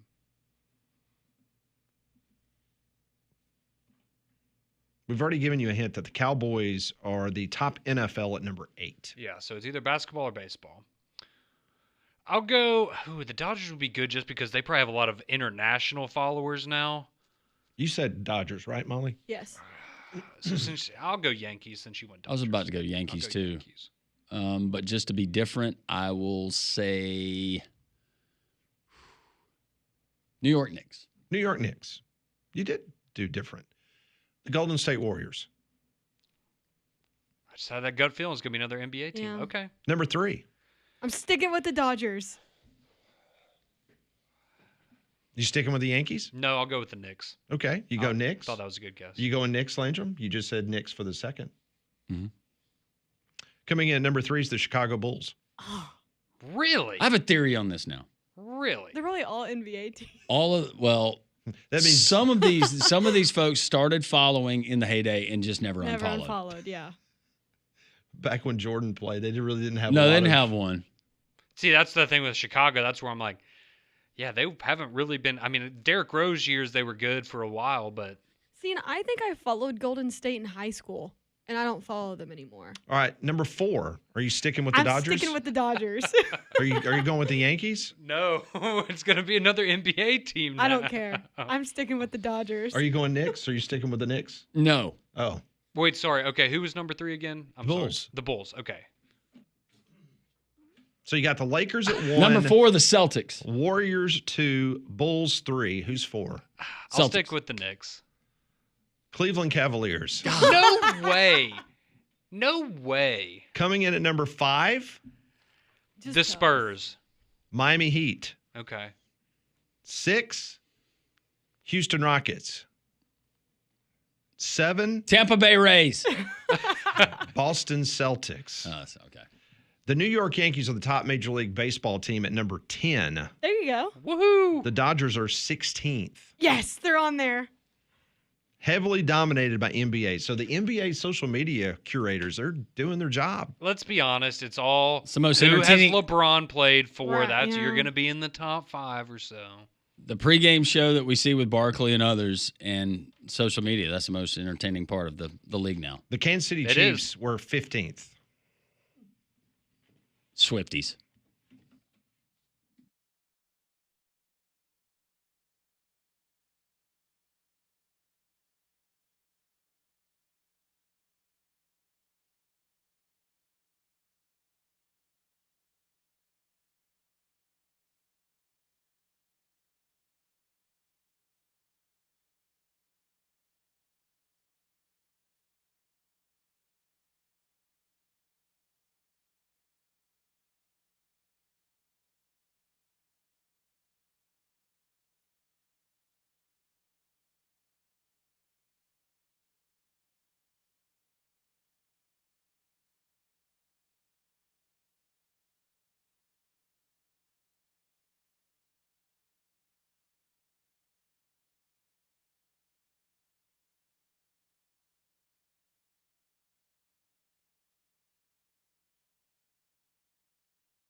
It is 12 o'clock. Welcome back. It's hour number 3 of 3-Man Front. Jox 94.5. Pat Landrum, Molly Conrad with you until 2 o'clock. Thanks for tuning us in.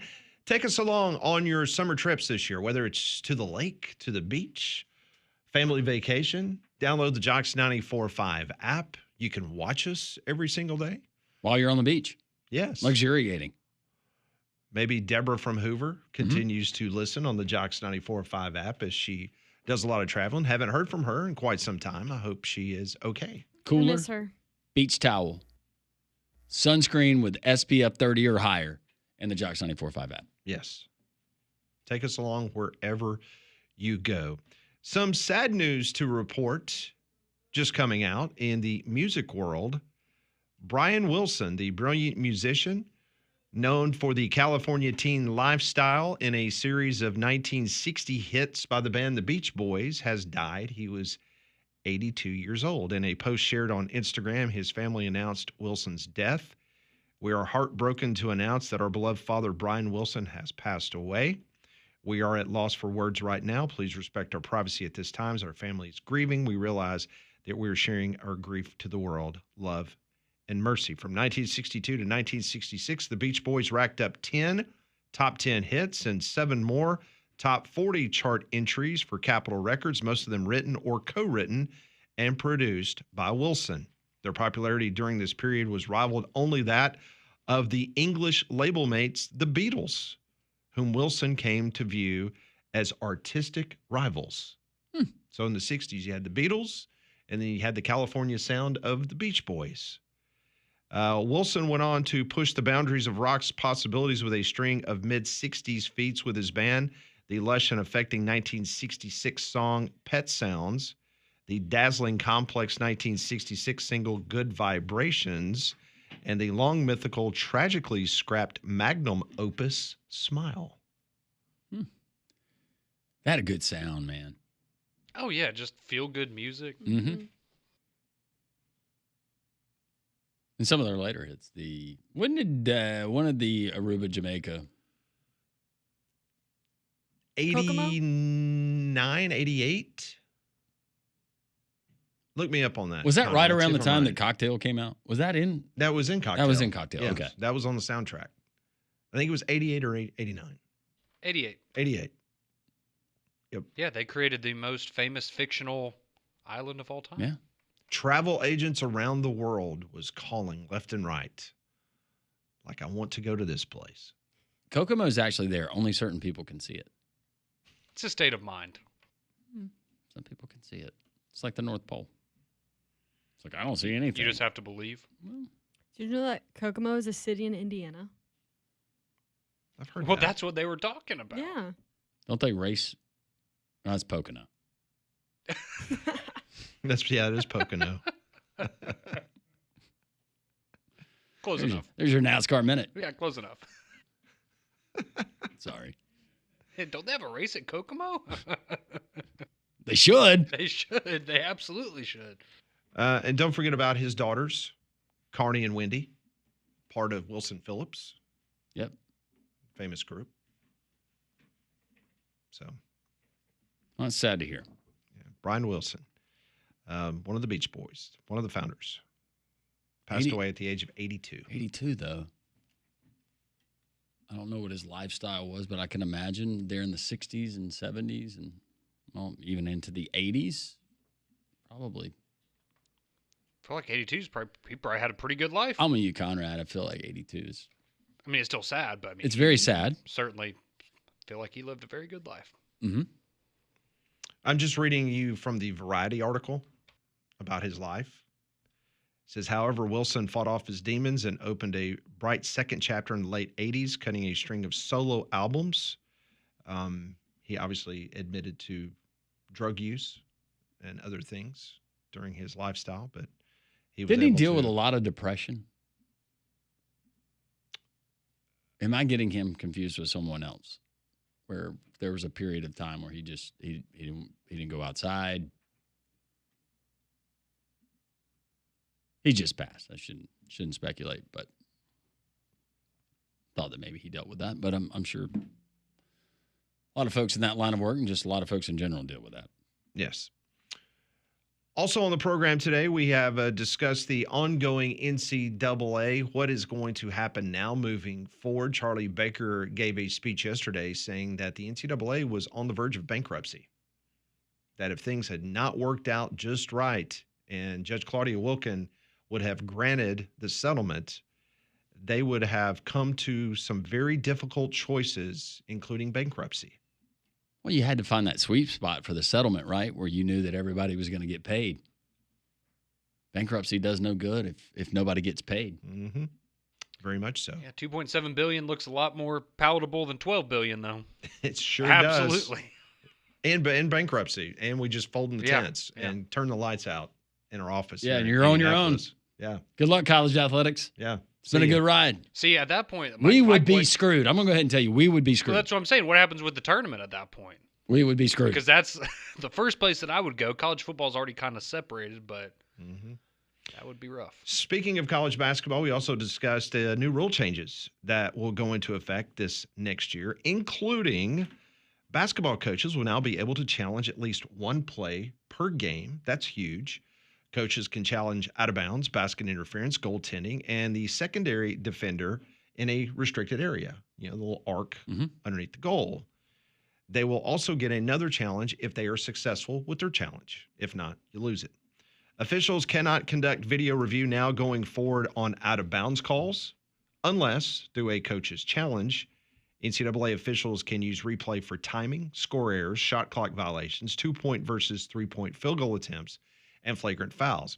And we discussed this, I don't know if you heard it earlier, Landrum, because you were traveling in from Montgomery, where you had breakfast with the future governor, Senator Tuberville. I'm getting all of his titles confused. It was Coach Tuberville. Now Senator Tuberville. Former head coach, now Senator, soon to be. Governor. How'd you address him this morning? Sir. Pat told me to call him Wingnut. Yeah. How did that go over? Not well? Probably not. I didn't call him Wingnut. We should also call him on the show Teflon Tommy, because nothing would ever stick to him. Pine Box. That's a good nickname. Yep, Teflon Tommy, Wingnut. I'm not messing with you if your nickname's Teflon Tommy. Pine Box Tommy. Yeah, we had all sorts of fun names for him. But this is the one that Landrum is the most happy about. Officials can now call a flagrant one foul if you get popped in the junk. Yeah. Yeah. Need more of that. Result in 2 free throws in possession for the offending team. That kid from BYU, he learned that in the NCAA tournament, right? Sure did. When he took a nice swing with the elbow right to the groin of the Wisconsin player. Braves lose last night 4-1. Of course they did. Jackson Churio, Jake Bowers hit home runs. Quinn Priester pitched a good game for Milwaukee, 6 strong innings. Today, 1:10 start, so in about an hour will be Game 3 of the 3-game series there in Milwaukee. As Spencer Schwelle. Swelly. 4-4, 3.24 ERA. He's on the bump against Chad Patrick, 3-5, 2.84 ERA. You know, done a nice job. In meeting him just a couple of weeks ago and standing next to him on the field, he's a big dude. Just bigger than you thought. But it's not like I don't even know how to describe it. Really big in his legs, so a lot of that leg drive, and I guess that's probably with a lot of those pitchers. But if you saw him in street clothes, you wouldn't be like, "Oh, that's a major league ball player." Just thought I'd throw that out there. Was he a big man on campus when he was in school? I didn't really know him that well, honestly. He didn't go to a lot of parties, Pat. He wasn't frequenting the salad bars of Lincoln. Of Iowa City. Was baseball big in Nebraska? Oh, yeah. We won the Big Ten, I think, 2 years I was there. Okay. Never made it to Omaha. He was obviously, all conference shortstop too, wasn't he? Mm-hmm. Oh, I didn't know that. So did he also pitch in college, or did they change him into a pitcher in minor? Okay. He did it all. Yeah, he did it all. They asked him to play quarterback. Couldn't have been any worse than Sims. No, that was. They should have. I think that was the angle. Braves currently 14.5 games back in the National League East. Hey, but you know what? We get to host the All-Star game. That's right. Home Run Derby. Yep. All-Star game. And we'll say goodbye to half of our roster. Or has Major League Baseball taken it away from you again? It wouldn't surprise me. Would not surprise me at all. Speaking of Major League Baseball, a reminder, we have an MLB event here in town a week from tomorrow. at historic Rickwood Field. If you missed out, you could not get tickets for the Cardinals and Giants, or you were unable to get tickets for the Barons, and it was the Biscuits last year that played a couple nights before. Your opportunity is coming next Thursday as the East-West All-Star Game, a celebration of the Negro Leagues. Mhm. Some big-time former Major League Baseball players will be in attendance and playing in that game. It's a 1 o'clock first pitch. Tickets are like $12. $12. So I know a lot of people are off work next Thursday. We are working next Thursday. We're going to be there live. Our show, all four of us will be at Rickwood Field next Thursday. So go grab you a ticket. I might go uni. I'm thinking about wearing my St. Louis Negro League top that they wore at Rickwood last year. Do you have an extra? Extra of that jersey? No, of just the Negro League. I'll have to look. If you do, I'll wear it because I think I'm gonna go baseball pants. You can wear baseball pants? I'll No, do I'm it. not doing baseball pants. Yes, You Landrum. should. Yes. I think I Yes. will. Are you going to go Yeah. like belt, cap, like the full Oh, I got it all. regalia? Yeah, Sweet. Yes. stockings. Yeah. Sweet. Stirrups? Yeah. Or Go okay. stirrups. You're going to go stirrups? Or do you want me to? No, I'll go solid sock. What do you think? I think you should go stirrups if you got Stirrups? them. If you got them. I don't know if I have any more stirrups because when Dylan and Connor were playing baseball, they had already got rid of stirrups. Conrad, you look on Sure. Amazon. I'll look as well. When can we get some stirrups here? I'll look what I can. Are we going to do the chip out there? I just really want to know when we're doing I this. can't disclose when that is happening. Why can you not tell me? I just want to know. Is this like anxiety for you? Are you taking some of your dog's anxiety medicine for storms? I probably should. No, I just want to know. Yeah, grab those right there. Oh, those are nice. Yeah. Those are really Oh, nice. yeah. When can you get them? How quickly? Let's. Are you see. sure there's stirrups and they're not the painted on fake ones? No, these are the actual stirrups. Okay. I used to hate those, man. I'm They used so to always excited. come. Oh, out I like know. cleats. You know what I'm saying? Oh, you hated the actual ones? I hated the painted on. I hated those, but like the ones the real stirrups Yeah. that you would wear back in the day when you played baseball, mine would always find its way out the back of my shoe. You got to pull them up higher I on the know, leg, man, Pat. But I didn't like that. I didn't like that. You didn't like the way it felt. Just felt like I was wearing girders or something. I don't know. When is it gonna ship? Wow, I can have it tomorrow. Look at that. It's crazy. Perfect. Thank you, Jeff. He knows what he's doing. I was about to say. I think they're onto something here with this model. I think Jeff Bezos has figured something out. Yeah, I think he's got that stuff heading the right direction. I'm not kidding you. It was Sunday. We were talking about something. And it was something in our house, and I think it was like 14 hours later. It was on my doorstep. I have It's ordered. awesome, yeah. I have ordered stuff like at 8:30 at night, and when I get up at the butt crack of dawn, Mhm. it was sitting on my front door. Yep. Hours after I ordered it. It's nice having that big warehouse not far from us. You get stuff real quick. Very much so. And speaking of outstanding companies, Abide Roofing, they can help you today. How about a free roof inspection while we're not experiencing a downpour? Because if you haven't noticed, a lot of damage can happen during these storms. And getting that free roof inspection from Abide Roofing with no strings attached, no pressure at all, it's going to give you the peace of mind of knowing whether, hey, my roof is good to go for many years to come, or you know what, I've got some loose shingles. They can take care of that. Or if you need a full roof replacement, Abide Roofing can handle that. I trust them 100%. That's what they did for me. I had some problems. I thought it was a small problem. It turned out to be a big problem. I had to get a brand new roof. They dealt with my insurance company, even when they were being difficult at times. Travis Lloyd and his outstanding local roofing team, they helped me tremendously. Put a brand new roof on my house. The material's incredible. I built my house, and it looks better today because of what Abide Roofing and the materials they put on my roof. And I've got the peace of mind of knowing that it was done 100% accurate and correct. Call them today, Abide Roofing, 205-922-7134, or you can go to their website, abideroof.com. What's been going on with Colorado head football coach Deion Sanders? We'll tell you next on Three Man Front.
12-18, three-man front. Landrum, Pat, Conrad, and Molly. Glad you're with us. Deion Sanders has been dealing with an unspecified health issue there at one of his homes. There, I guess, the main compound there in the state of Texas. Well, Coach Prime, from his X account, tweets this out. Wow, I'm truly blessed for the abundance of well wishes, for all the thoughts and all of the prayers. Thank you, thank you, thank you.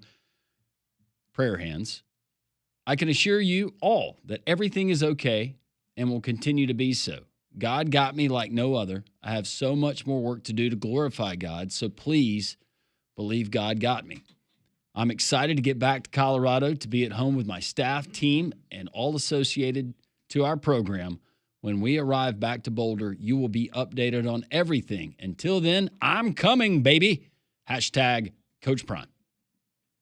Good to hear. Good to hear. Absolutely. Awesome to hear. No doubt. So yesterday, Auburn AD John Cohen was on WNSP radio in Mobile, and he was asked if he was satisfied with the football program under Hugh Freeze. Quoting directly, "I believe we're doing all the things necessary." End of quote. He pointed to two criteria he uses when evaluating the health of any program. Quoting John Cohen, "Does our locker room have a buy-in with Hugh Freeze and our coaching staff? The answer is unequivocally yes. Are we recruiting at a high level? The answer is yes. Hugh Freeze has come in and had back-to-back top 10 recruiting classes. He has held our locker room together. When those two things are happening in conjunction with each other, you're going to have a great success in the future, and I really believe that." End of quote. Freeze is 11-14 in 2 seasons at Auburn, but Cohen was quick to point out last season's outcome was directly impacted by one specific illness on the football team. Quoting Cohen, "We entered last season with arguably one of the top 2 or 3 field goal kickers, Alex McPherson, in the Southeastern Conference. He had a real unfortunate illness, not an injury, that really cost him. We missed 3 or 4 field goals that are the difference between winning 5 games and potentially 8 games. If you go 8-4 because you're hitting 3 average field goals, the whole world says that's progress." End of quote. Yeah, you could also turn it the other way and say that some of those field goals shouldn't have been in that situation, should have been scores. There were other things that happened. There's a lot of events that either lead. It's not one play that wins a game. It's also not one that loses a game. So part of what he said was right. Back to what he said, though, the two things that he judges, the health of a program, by buy-in, it does seem like they have that, and just talent and what the roster looks like. So the question is, if Auburn fails to win 8 games, 9 games, then are there really any excuses? I'm going to say no. Just like if Jackson Arnold struggles in that offense early on in the season, that's a Hugh Freeze and Jackson Arnold problem.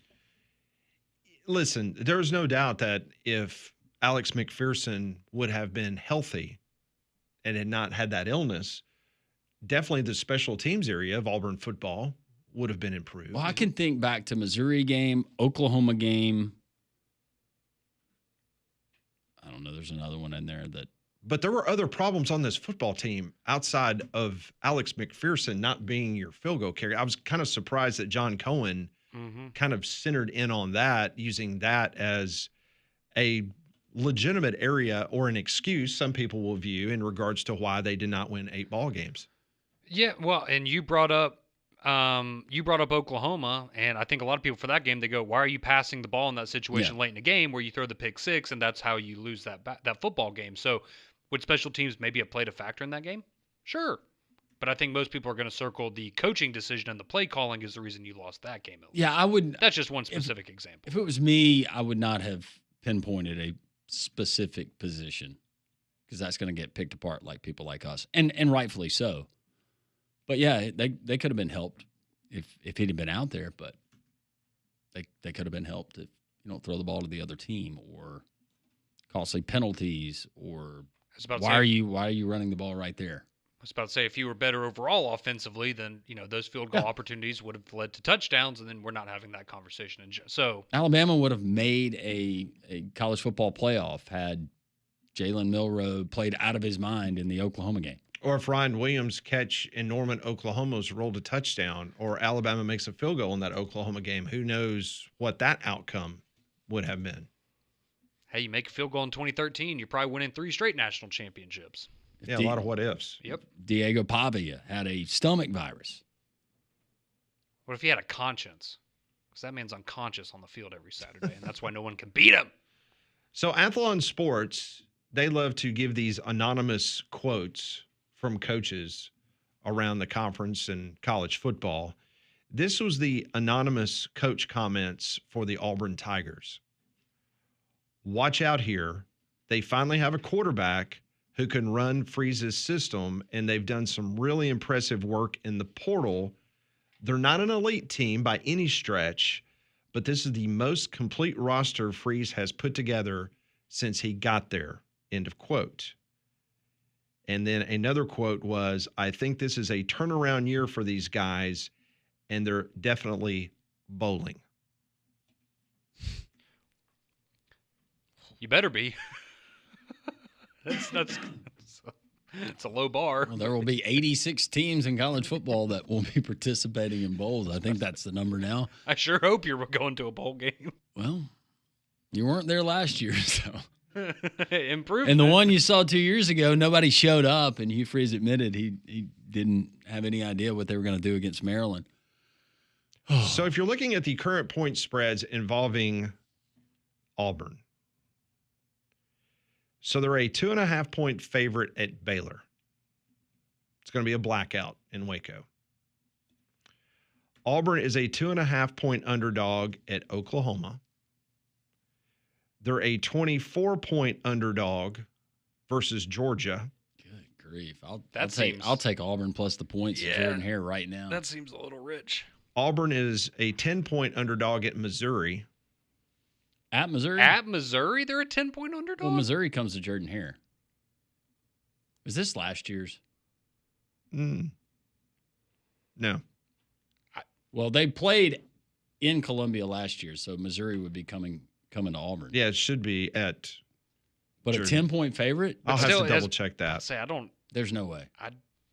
I'm not questioning you. I'm just saying there's no way that. No, I'd take Auburn plus the 10. Yeah, I don't. All day long. I don't have high expectations. I think Auburn's better than Missouri right now. Auburn's +3 at A&M. +3 at A&M? Mm-hmm. Yeah. Okay. Yeah, that's the home field. Yeah, okay. And Alabama is a 7.5-point favorite in the Iron Bowl. I'm going to go with Brian Edwards. He said Auburn plus the 7.5. Isn't Missouri? What were the rankings we were looking at? Maybe I was just reading something, but Auburn was projected. Oh, it was. I think it was Lindy's that actually put Auburn as 11th best, and the only teams below them in the conference: Missouri, Kentucky, Mississippi State, and Vanderbilt probably. Yeah, somebody else I'm not thinking of. I'm sorry. Who did you say now? Ask me that question again. The Missouri. No, you were talking about rankings. Oh, it was, yeah, I think it was Lindy's preseason magazine where I read that they had rated the strength of the SEC, and Auburn came in at 11th, and then you had Missouri was one of the teams that was actually ranked below Auburn. And for them to be a 10-point favorite in Jordan Hare? That's wild. Now I'm double checking that because I'm like you guys. Jump on that right now. Because after I read that, I was like, well, hold on a second. That could be. Is that Drew Pine? Is that? No, it's Pribula. The oh yeah. Hey, how Drew about this? Aller's backup. I'm seeing this and looking at a live line right now. Bama's 12.5 at Florida State. That's dropped. Guys. You getting worried? Florida State's probably gonna be favored by kickoff. It's a trap game, Pat. Biggest one on the schedule. Well, if you see Osceola jump off that horse, then I know it's war. It's war. You better buckle up. Mm-hmm. Yeah, still 12.5. Bama's a 12.5-point favorite against Tennessee. Yeah. Come on back. And Bryant-Denny. Oh, yeah. Haven't won there in a minute. Clemson is NSF. Clemson's a 16.5-point favorite over Florida State currently. Do you have a line for Clemson and LSU in front of you by chance? Just out of curiosity. Let's So see. I'm going to say Clemson minus 3.5. Yeah, I'll say 3-4. Clemson -3. Okay. So what's going on with the College World Series? The Arkansas Razorbacks, one of two SEC teams making its way to Omaha, Nebraska. We'll talk to our good friend Ty Richardson from ESPN Radio Arkansas next.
We'll go out to the state of Arkansas.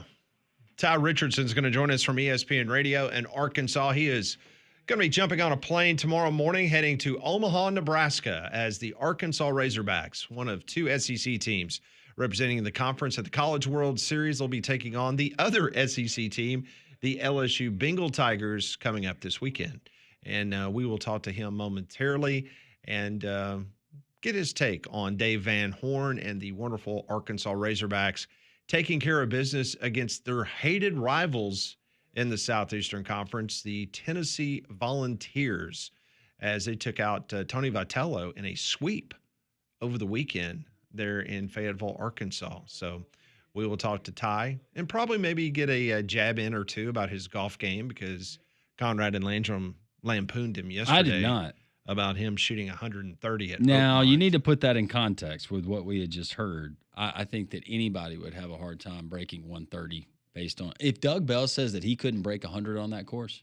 Well, let's ask him. Ty Richardson, answer the question of the day. If you played Oakmont outside of Pittsburgh, Pennsylvania, and you had the stimp meter that was going off the chain and the rough that's about 5 feet deep, could you crack 130 at Oakmont? No chance. I think Conrad and Landrum would tell you straight up that there is no shot whatsoever after us playing last time I was in town. I wish I could say yes, but we know I'd be lying. Do you think Conrad could break 200 at Oakmont? Yeah. That's generous, you Ty. just I gotta appreciate it. Really? Right motivation. 9 holes. You just got to motivate him. I meant 18 holes. Ty. Not 9. No, he could do it. I have full confidence. He could do it. Just on myself. Conrad, you could tell he was a good baseball player. He's got that baseball swing. Yeah, he's got that every now and then he'd catch one. He's got power. He's got hidden power. So a little birdie told me, Ty, that you've already got 3 rounds of golf lined up in Omaha. Is that true or false? That is true. Friday, Sunday, and next Friday. Under the anticipation that Arkansas is going to be in the College World Series final. So I've been told by our other hosts that if Arkansas doesn't win a national championship this year, it's my fault. So you guys have something lined up if the Hogs don't take it all this year. So how happy were the Arkansas faithful over the weekend, not only to get the ticket punched to go to Omaha, Nebraska, but to sweep and beat Tony Vitello? How sweet was that? It was electric. And, I mean, for Alabama fans, beating Auburn by like 30 or Auburn sweeping the Tide one weekend. I mean, Tennessee has really shaped up as Arkansas, one of Arkansas's main 3 rivals in baseball, Texas, LSU, and the Vols. And Vitello, guys, listen to this. Vitello now drops to 2-13 all time against Dave Van Horn. Oh, wow. As the head coach of Tennessee. So he is, for whatever reason, he's won a national championship. They got the hardware in Knoxville, but when it comes to facing his mentor, he can't figure it out. And I liken this relationship and rivalry of sorts to Lane Kiffin and Nick Saban. Like Kiffin, of course, kind of a little flamboyant, a little out there at times. Saban's a little more matter of fact, as we know, and it's got the hardware. And Vitello's, he's got some antics that rub people the wrong way. Dave Van Horn's more of the Nick Saban type, not just in age, but in how he conducts himself. And I think they do like each other, similar to Kiffin liking or Saban liking Kiffin. But that is the relationship and the connection I can't see past when it comes to associating 2 coaches to one another. Is this the best Dave Van Horn Arkansas College World Series roster that you've seen? I think so. So they don't have the same starting pitching that they had back in 2018 when they went all the way to the finals and lost to Oregon State, which you guys reminded me last time I was in studio. But no, wait a second. We would not do that. Yeah. We all overlooked that, even though it's painful to relive again. But guys, people who have never, they couldn't remember one other moment of any College World Series. They will remember point that to that moment. It's to that be fair, one moment. Exactly. Like they have, it's either 6 or 7 guys hitting above 300. Several, I think it's 6 guys that have hit double-digit home runs. They've got an SEC Player of the Year and a Golden Spikes Award finalist in Behiba Loy, an All-SEC pitcher in Zach Root. Top to bottom, I mean, the lineup is just covered up with some dynamic hitters. So starting pitching gets the nod, goes to the 2018 team, but everything else, it's either even or better than here in 2025. So that team, again, got all the way and was an out of the way. We'll see if this team is close to it here this weekend and beyond. I know this would be an understatement, but just kind of sum up for us what a national championship in baseball would mean to that fan base and to the athletic department at Arkansas. Man, it would be like, and I know Alabama and Auburn have both had losing streaks on one another. I guess when Tennessee beat Alabama for the first time 2 years ago in football, I think in 16 or 17 tries, it's that kind of like sigh of relief. It's like, okay, it's finally over. You've been close, and Arkansas has been close so many times over the years. I mean, 12 College World Series appearances, 8 under just Dave Van Horn.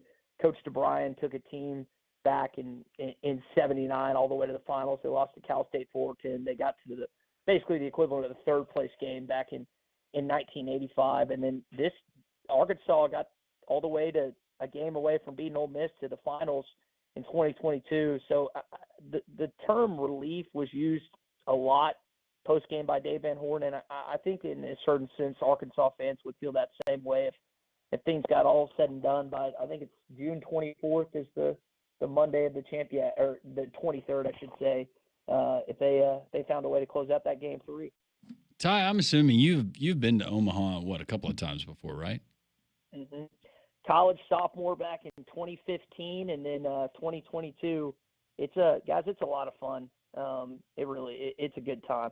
Yeah, that's what I was asking. Just describe that, because that's on my bucket list. I'd like to go out there, even if there's not a team from the state of Alabama. I would love to make a week of it and just hang out, watch baseball, and tailgate and do all that good stuff. Describe it for those of us who have never been. Well, it's a little SEC oriented this year with only 2 teams, the Tigers and the Razorbacks. Arkansas's campus is about 6 hours away, so they call it Bomb North. But LSU might have the best traveling fans in college baseball, and they will be the number 1 fan base in Omaha. It's one of the center points of the United States. It borders Iowa. It's literally right across the border from Council Bluffs. So you've got Iowa State and Iowa fans, and predominantly Nebraska fans and Creighton fans that just go as casual observers. But it's probably very similar to like the Final Four you took in Landrum and San Antonio this past year, where you just have, and obviously it's times 2 the fan bases that you saw this past year, but it's just a good collection of sports fans. And listen, they got to persevere through some heat, guys. It's 90 plus 100 a lot of times in Omaha in the dead heat of the beginning of summer. So it's not for the faint of heart, and it's just even if you're not the biggest baseball fan, it's definitely an experience worth having, regardless if Alabama or Auburn are involved in it. Ty Richardson joins us from ESPN Arkansas, joins us on the Higginbotham hotline. So I've got to ask you a football question. I'm starting to peruse all these preseason magazines as we're now about a month away from SEC football media days in Atlanta. And I see that Arkansas, they're getting some love in some preseason magazines. Some folks saying that they're a top 30 program, maybe not a top 25, but a top 30.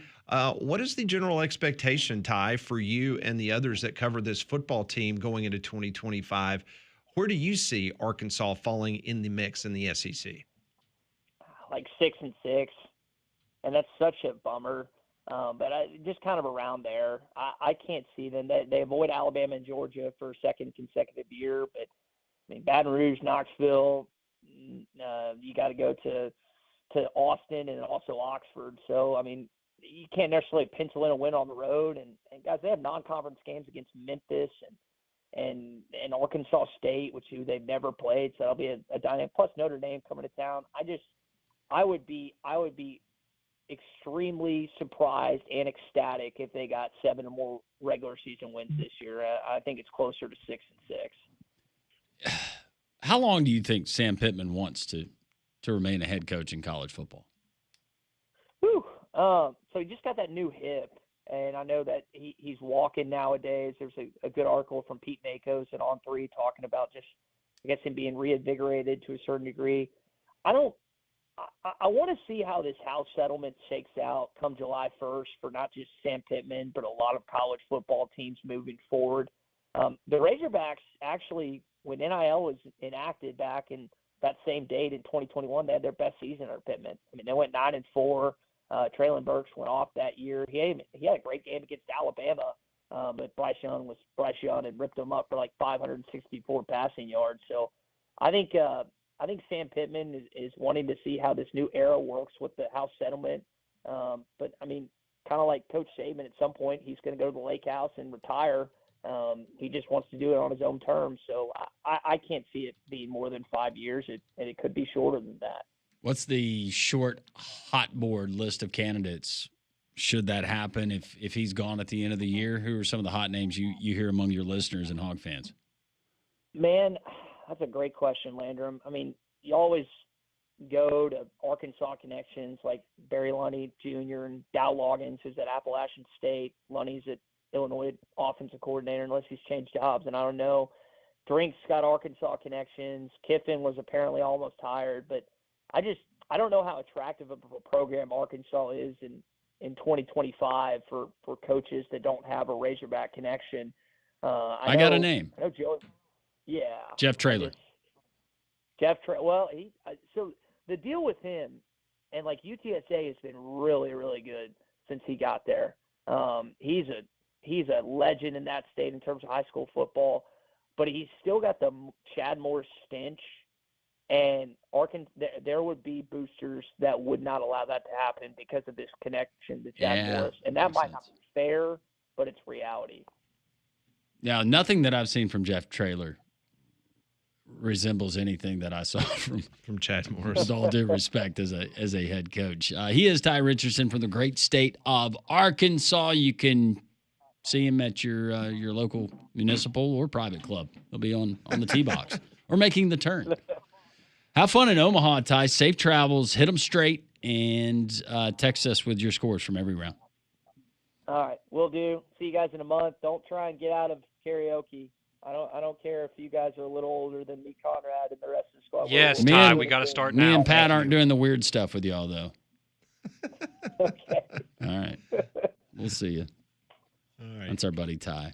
On the Higginbotham Hotline, you deserve solutions that are built for you. Higginbotham is your one-source solution for insurance, financial, and HR services. And speaking of things you deserve the best deal possible when you're in the market for a brand new GMC. That's why Courtesy GMC in Trussville is ready to serve you today. How about the summer sales event going on right now at Courtesy GMC in Trussville?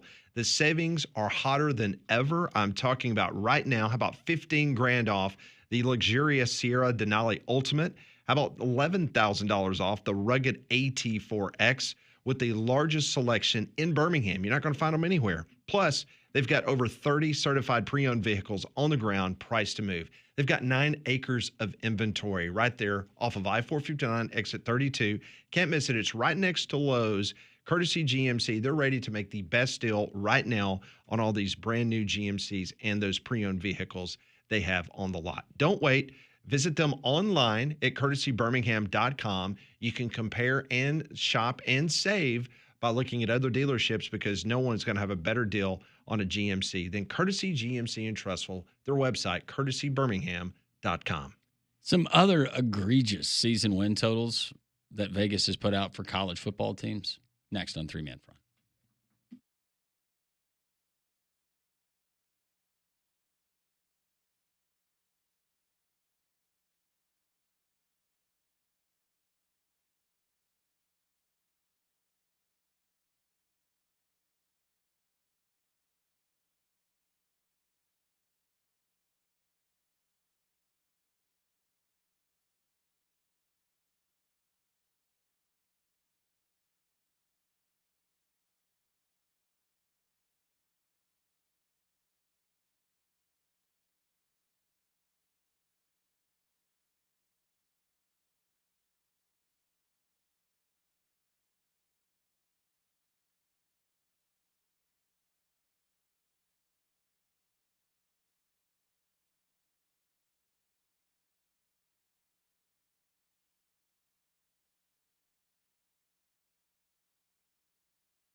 1249, Jox 94.5. Welcome back into the program. Appreciate Ty Richardson joining us. If you missed that interview or interview with Ben Portnoy or Brian Edwards, giving us the zigzag theory for the next couple of games in the NBA playoffs, you can go download the Three Man Front podcasts and enjoy those interviews in their entirety.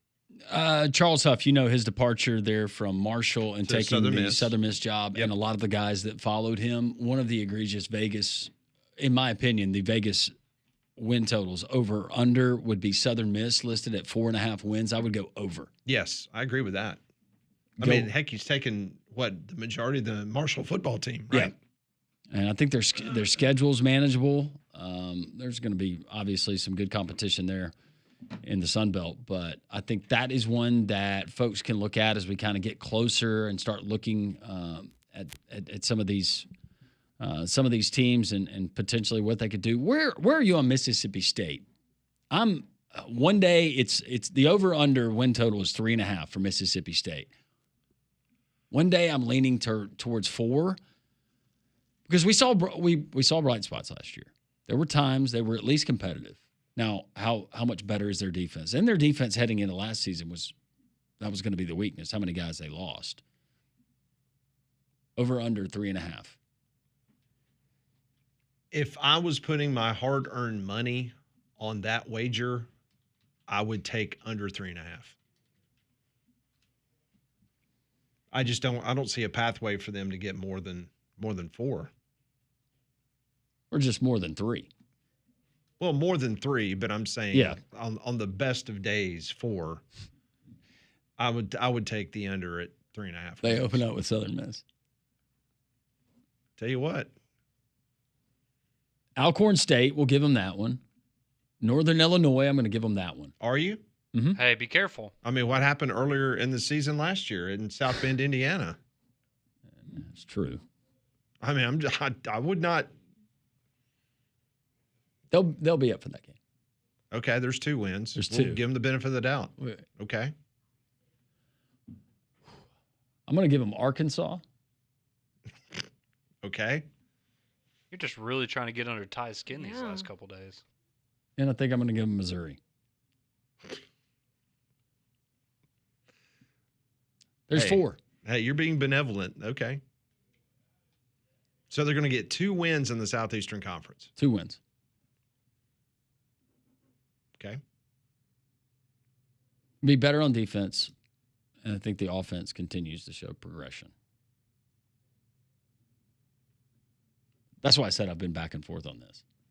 It's hard for me to believe that they do not improve record-wise, at least by a game or 2 in Levy's second year.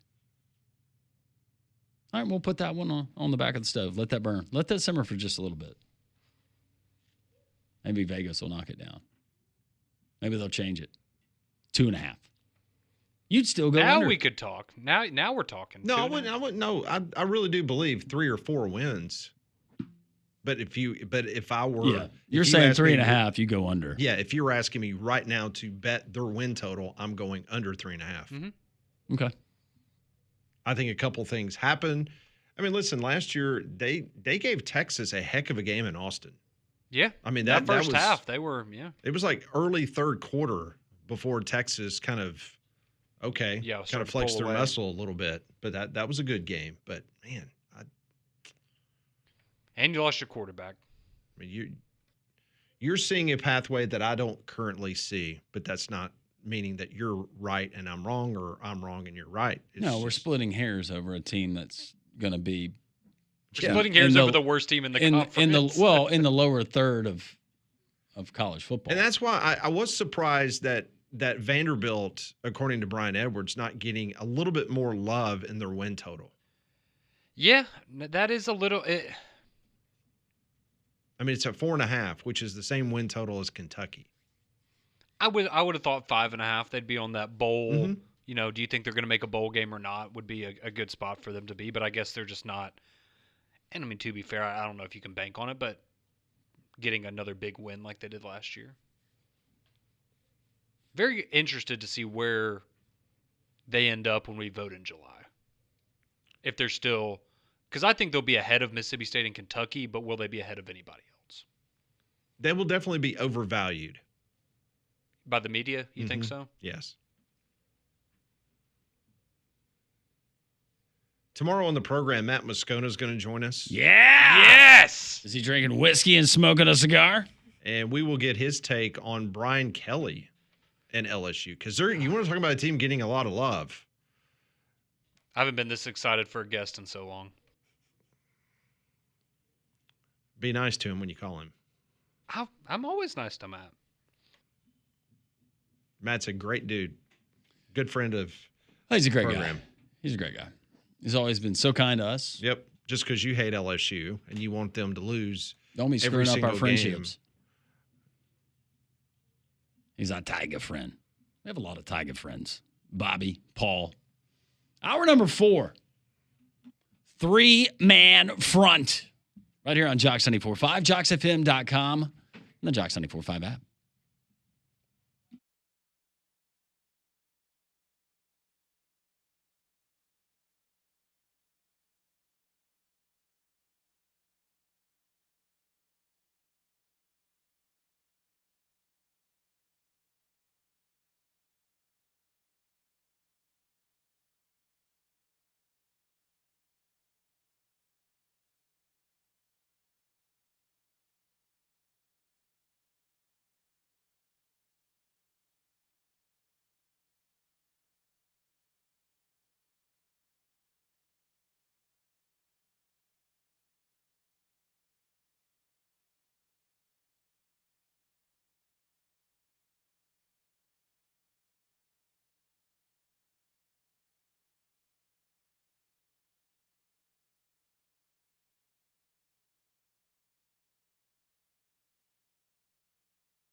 It is 1 o'clock. Welcome back in. It's three-man front. Jox 94.5. We'll take you up to the Paul Feinbaum show at 2 o'clock. The Atlanta Braves, moments away from finishing up a 3-game series against the Milwaukee Brewers. You can hear that over on the Jox family of networks. We'll keep you posted on updates throughout the hour as the Braves try to start a winning streak before they why are you laughing? I wasn't ready for it. Sorry. It's a winning streak. Give me a break. Well, I mean, they've lost. No, I appreciate it. That's good. We're just going to see Landrum slowly decline over the next hour. Unless the Braves get off to a hot start like they did last week before blowing the 7-run lead in the ninth inning. As we watched it happen in real time. Yeah, exactly. In real time. Watched it all unfold. God, where were you the day? We'd never seen it in my lifetime. Most of our lifetimes. Well, no, that was the sad thing is, I mean, statistically, it's the worst loss the Braves have ever suffered in your lifetime.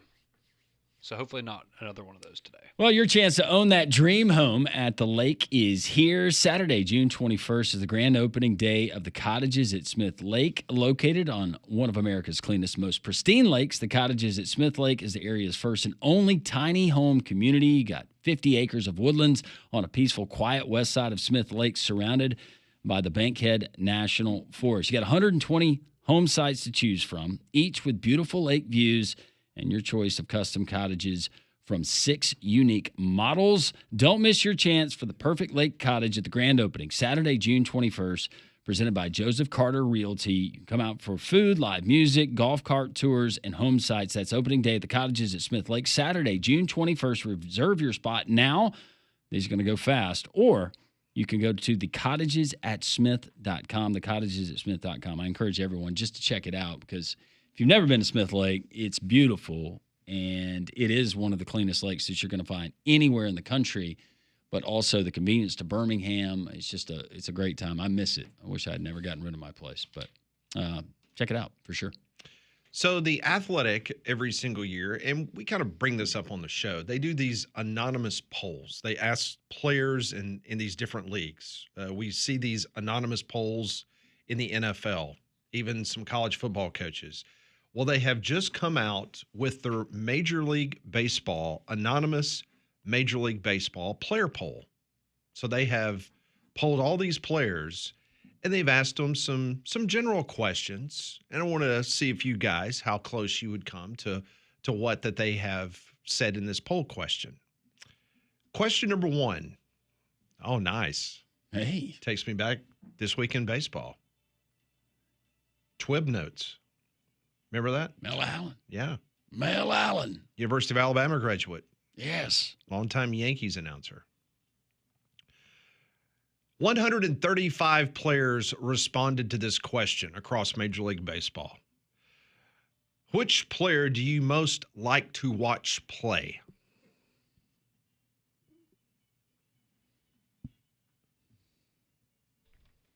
I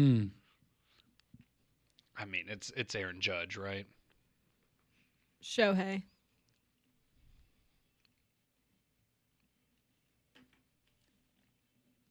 Soto. Shohei Ohtani. He's not even that good. No, he's not.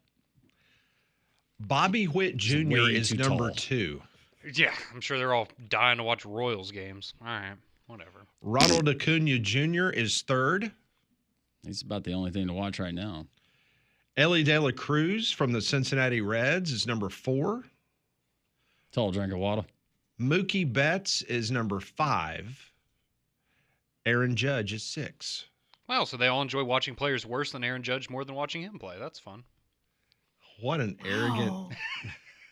I'm sorry, Patty's hitting 400 and we're in June. Next I get it. question. He Those almost guys- ruined the Royals Hall of Fame. He did yesterday. That was massive. Butler building, it looked like it almost was collapsed. One of the best home runs I've ever seen. Yeah, when you pull a ball 470 feet, it's not bad. All right, so they polled 64 pitchers across Major League Baseball. They asked the following question. What hitter would you least want to watch or want to pitch against in Game 7 of the World Series? What hitter would you least want to pitch against in Game 7? This one's not going to be Aaron Judge, based on his postseason performances. I would say Freddie Freeman. That's a exactly good one. That's exactly where I was going to go. Yep, I was going to go Freddie. Probably going to deliver. But outside of that, I'll go Soto, just because, I mean, in terms of getting, if you need a base hit, not a bad guy to go to. I'll stick with Shohei. Shohei was number 2. Freddie Freeman was 5th. Oh, so Aaron Judge did win this one. Juan Soto was number 1. Well, at least I got it right. Something tells me that there's some resentment towards Aaron Judge and maybe where his power is coming from. So his biceps? He might be on the same vitamins. So 50 players, they were asked, what pitcher would you least want to face in Game 7 of the World Series? Scooble. Dennis Eckersley. When was this poll conducted? Do you know that? Early part of this season. Okay. Scooble. So it was in this season. Would it... See, my first thought is Paul Skeens, but then you go with, well, he's never been in the World Series, so maybe he'd be nervous. I'll go Paul Skeens, though. You're going to go Skeens, okay. You went Scooble, right? Of course. Max Fried. None of you got it right at number 1. It's not Scooble? Nope. Aw. He was 2. So many pitchers. Oh, he was second? He was second. Okay, sweet. There's I'll so take many that. pitchers to choose from that they all just canceled each other out. And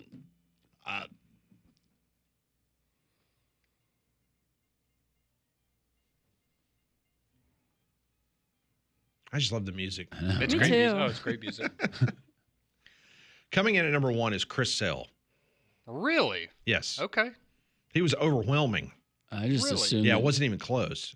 no Brave was going to be at the top of any of these lists. Okay. So Chris Sale was number 1. Scooble was number 2. Then you had a tie for 3rd. Zach Wheeler, Aroldis Chapman. Yeah. Really? No, yeah. Paul Skeens. Spencer Strider is on the list. Jacob deGrom was on the list. See, I was wondering if he'd be on. He's been really good this year. So I wanted to say DeGrom, but he's had too many boo-boos lately. So how about that, Chris Sale? Number 1, according to players, not wanting to face in Game 7 of the World Series. He's pitching like that right now. No, he's back to his form that he had last year. This is what they said about Chris Sale. Nasty. He was untouchable last year. When you win all 3 categories in the Triple Crown, it's hard to name anyone else. Another player said, you want the challenge, but he is so nasty. Nasty. Another one. He's really good. He's nasty. Nasty. I got 1 hit off him already, so I know I'm probably never going to get another one again. On Scooble, players said, in my opinion, he has a decent lead over everyone else. His fastball is so good, and last year he made a real effort to throw other pitches and keep hitters off balance. The fastball sets up the changeup, and it just gets on you so quick the hitters are so uncomfortable. That's right. Remember when y'all thought about trading him? No. We like to forget about that. Here's another player. He's so nasty for everyone. Everything's really hard. His changeup's really good, hard to pick up. Everything's kind of funky coming out of all the stuff he does. I was about to say, I'd say this year he's definitely been, him and Skeens have been the 2 best in baseball. Someone on Chapman wouldn't want to face him now or when he was in his prime. Nope. See, that's my thing. Like 5 years ago, okay, maybe, but now for Chapman, Man, he's still hitting 98, 99 miles an hour. He's just a warrior out there. When he makes his mind up, he's going to get you out. He's going to get you out. Yeah. And we'll conclude with this comment on Spencer Strider for Landrum. Ooh, okay. His stuff, his fastball does different things. It cuts sometimes if it's in. If it's up, it's going to rise. If it's low, it's going to rise. He can throw off the hitter, and he has good secondary stuff as well as his command of all his pitches. When I faced him, it wasn't fun at all. He will remind people why this year his stuff is crazy. End of quote about Spencer Strider. Nothing about his Mustache? Kipness Or his mustache? or his mustache. No. Some interesting thoughts there on the player poll released today by the Athletic. If only Chris. I won't say what I was asked the other night. I was like, no, you can't. He can't pitch every game. It's interesting that you went with Soto and you got that right. That's what everyone said. That pitchers did not want to face in the ninth inning. Well, and I mean he's starting to pick it up a little bit. He had a rough start to his time with the Mets, and but I mean when you think of a guy the closest in the last 5 or 6 years of baseball to what you would get out of a Ted Williams type player, that would be Juan Soto for me. So I think that's where that came from. Well, I tell you what, when he was with the Nationals, woo. Oh, he was incredible. I mean, was- he was amazing last year for the Yankees. He is, and he's still like 25, which is the craziest part of all of it. Yeah, sure is. More three-man front on this Wednesday, 1-800-239-WJOX. We will get back to the text line at 205-834-9450.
1:15, Jox 94.5. Later this hour, we will do some Pat Ponders along with the worst thing I've seen. Conrad has seen something that honestly made his stomach turn earlier.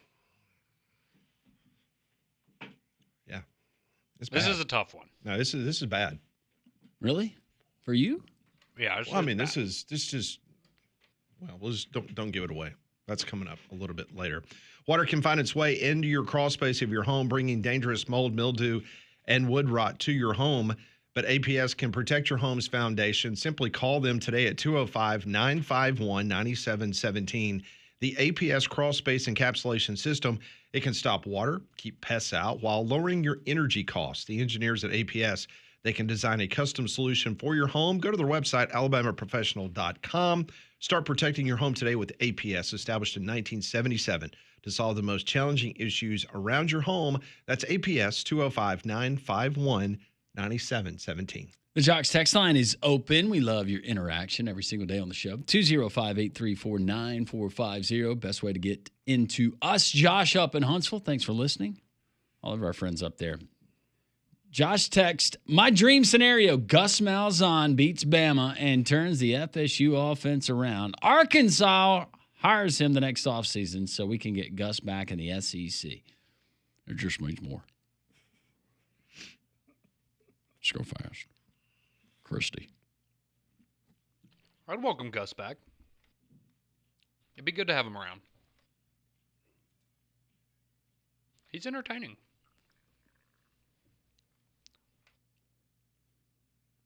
This one coming in from the state of Florida. Man, y'all better grill that Moscona tomorrow. No softballs, or let me get on three-way with him. I'll fire him up. We will not be adding any calls. Thank you for the offer, though.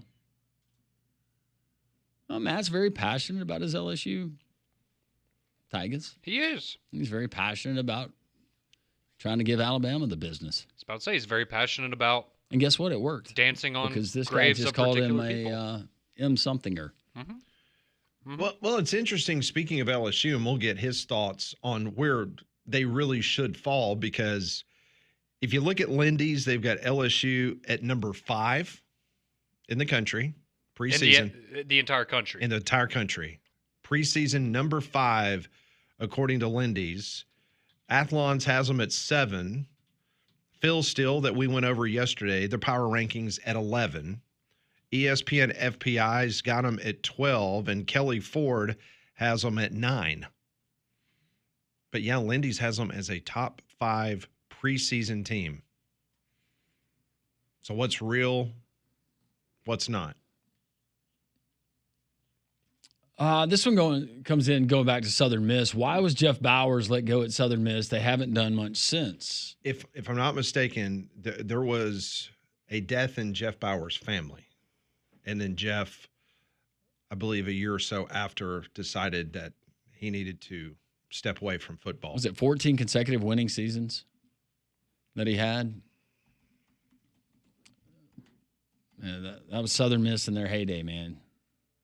You did not want to play that Jeff Bowers team. And even if you won the game, it was like, man, let's played a 4-quarter physical dogfight. Might as well have played an SEC team, because they were going to give you all they had every single play. David texted in, my mom was a professional wrestler in the 50s, Daisy May. And I don't know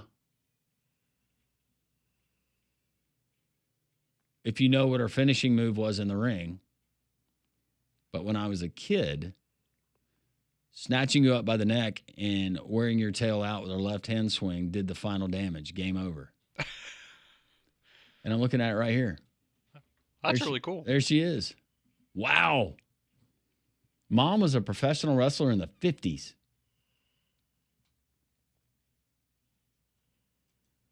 That'd be pretty cool. Go to work with mom. Bobby says, might be biased as an LSU fan, but 100% would not want to face Skeens. 2023 College World Series shows he's at his best when the pressure is high. Yeah, he was so good. Didn't he go on limited rest that final game?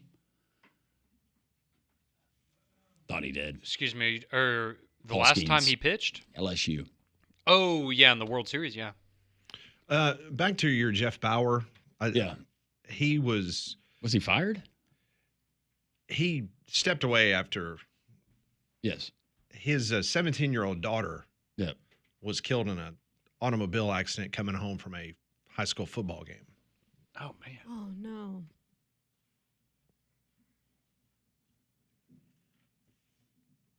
So at the end of the season, was it that season or was it a couple of seasons prior? I believe it was prior. Okay. Darren from Tennessee says, my buddy Ryan is a diehard Kentucky fan. He's about done with them. I told him to come be an Alabama fan, LOL, and he's about ditched KSR, LOL, and swap to Jox. Welcome home, Ryan.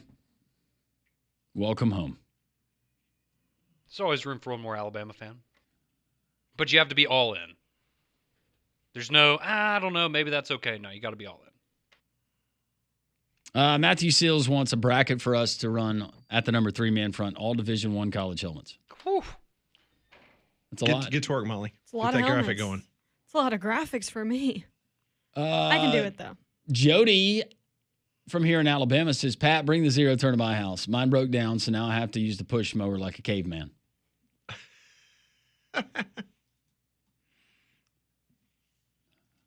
It was funny. Jeffrey from Art Tech, he walked to my backyard and he goes, "You been pushing a lawnmower back here?"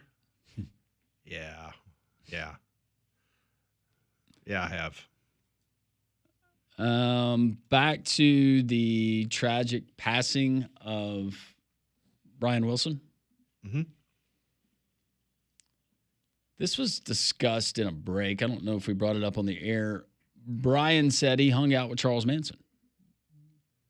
Charles Manson actually wrote a song, or they collaborated on a song. I think it was Dennis Wilson, his brother, that actually had the personal relationship connection. I don't know how deep the relationship was, but yeah, they had a song and they ended up reworking it later on and calling it something different, which is probably a good idea in hindsight, given what the first title was.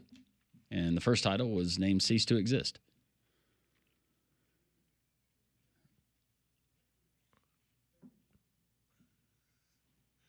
Going back to Ryan Wilson says, glad this family wants to protect the privacy about their father's death by putting it out on social media and y'all talking about it for 10 minutes. What a bunch of morons. Us, Chuck, or the family? They said, please respect our privacy after they put the statement out. Okay, back to what you were just talking about with him being friends with Charles Manson or them working together. Mm. Okay, I just Googled that because news to me. That the Beach Boys and Charles Manson had a connection. So this is, I'm quickly going to read you this. This is fascinating. All right, so it says in 1968, Dennis Wilson of the Beach Boys picked up 2 hitchhikers on Sunset Boulevard and invited them back to his home. After eating, they began talking about... First of all, timeout. That's weird. Well, yeah, it is, but okay, whatever. He picked up 2 hitchhikers. Okay. Anyways, takes them home, whatever, they eat, and they get to talking, and they had mentioned that they had a spiritual guru by the name of Charlie. And then he says that Wilson left the house, came back home that night, and Charles Manson was there in a school bus parked outside of his house, had broken into his house, and was sitting in his living room waiting for him. And you still wanted to associate with this guy? Hey, you want to cut a record? That's crazy. You pick up 2 hitchhikers and you go and you feed them dinner? Or is that how the story was told? There are a lot of question marks in that story, but yeah. Did it say who the 2 hitchhikers were? No, but it does. The 2 family members? It does actually. I said they went home to eat. He said he invited them home for milk and cookies. That's what the story says.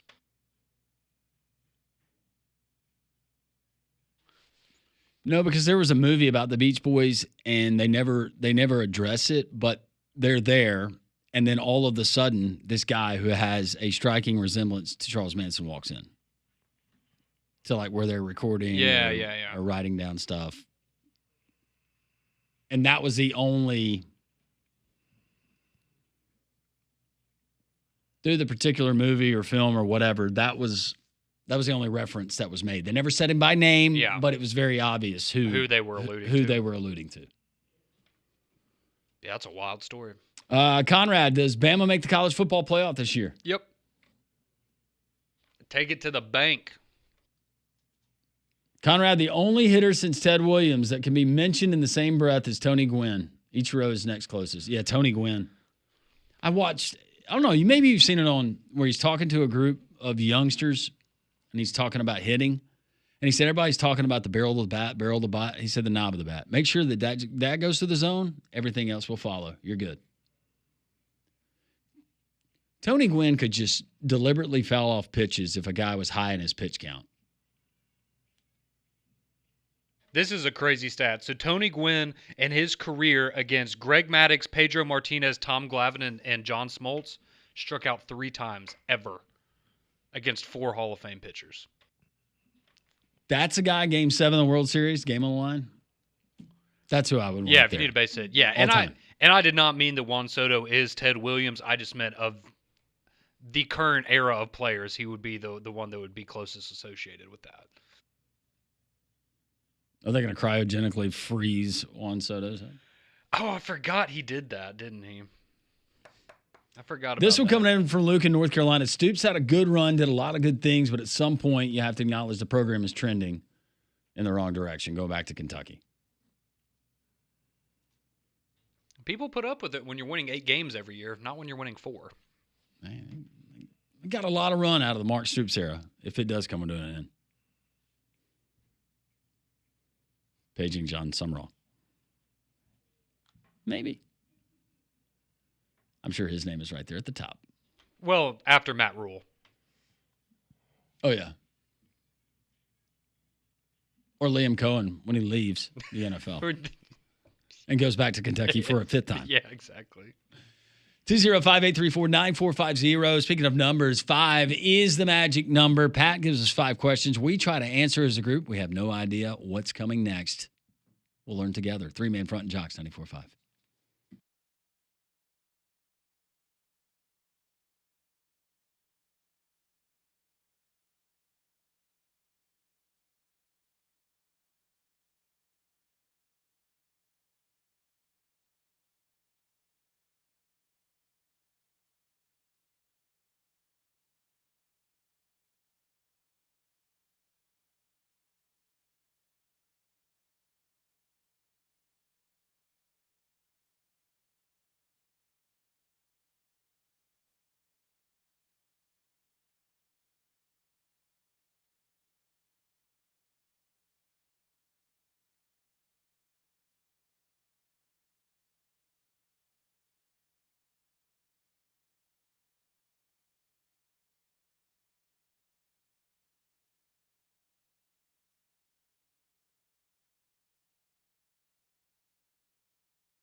$1:30 on a Wednesday. 3-man front Jox 94.5. We got some getaway day baseball going on right now. And top of the 7th inning, Pirates leading the Marlins 4-2.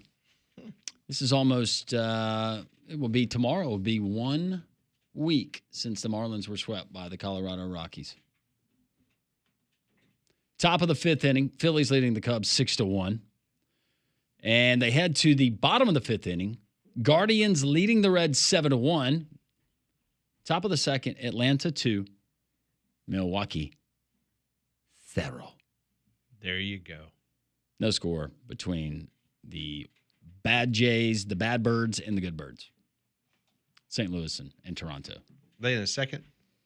It says bottom of the first here. Oh, Something okay. tells me they're in the second because you're probably following it. No, I'm actually Not? not. I'm doing what Cumulus pays me to do, and that is to do this award-winning radio show every day. It is award-winning. I was going to try to find out for you, Pat. It looks like... Yeah, you weren't at this year's banquet. No, I was Me and Conrad were. at the You and Molly Final decided Four. not to. I'll be darned. Michael Harris II with a home run. I mean, he can still hit. What's he batting now? What's his average?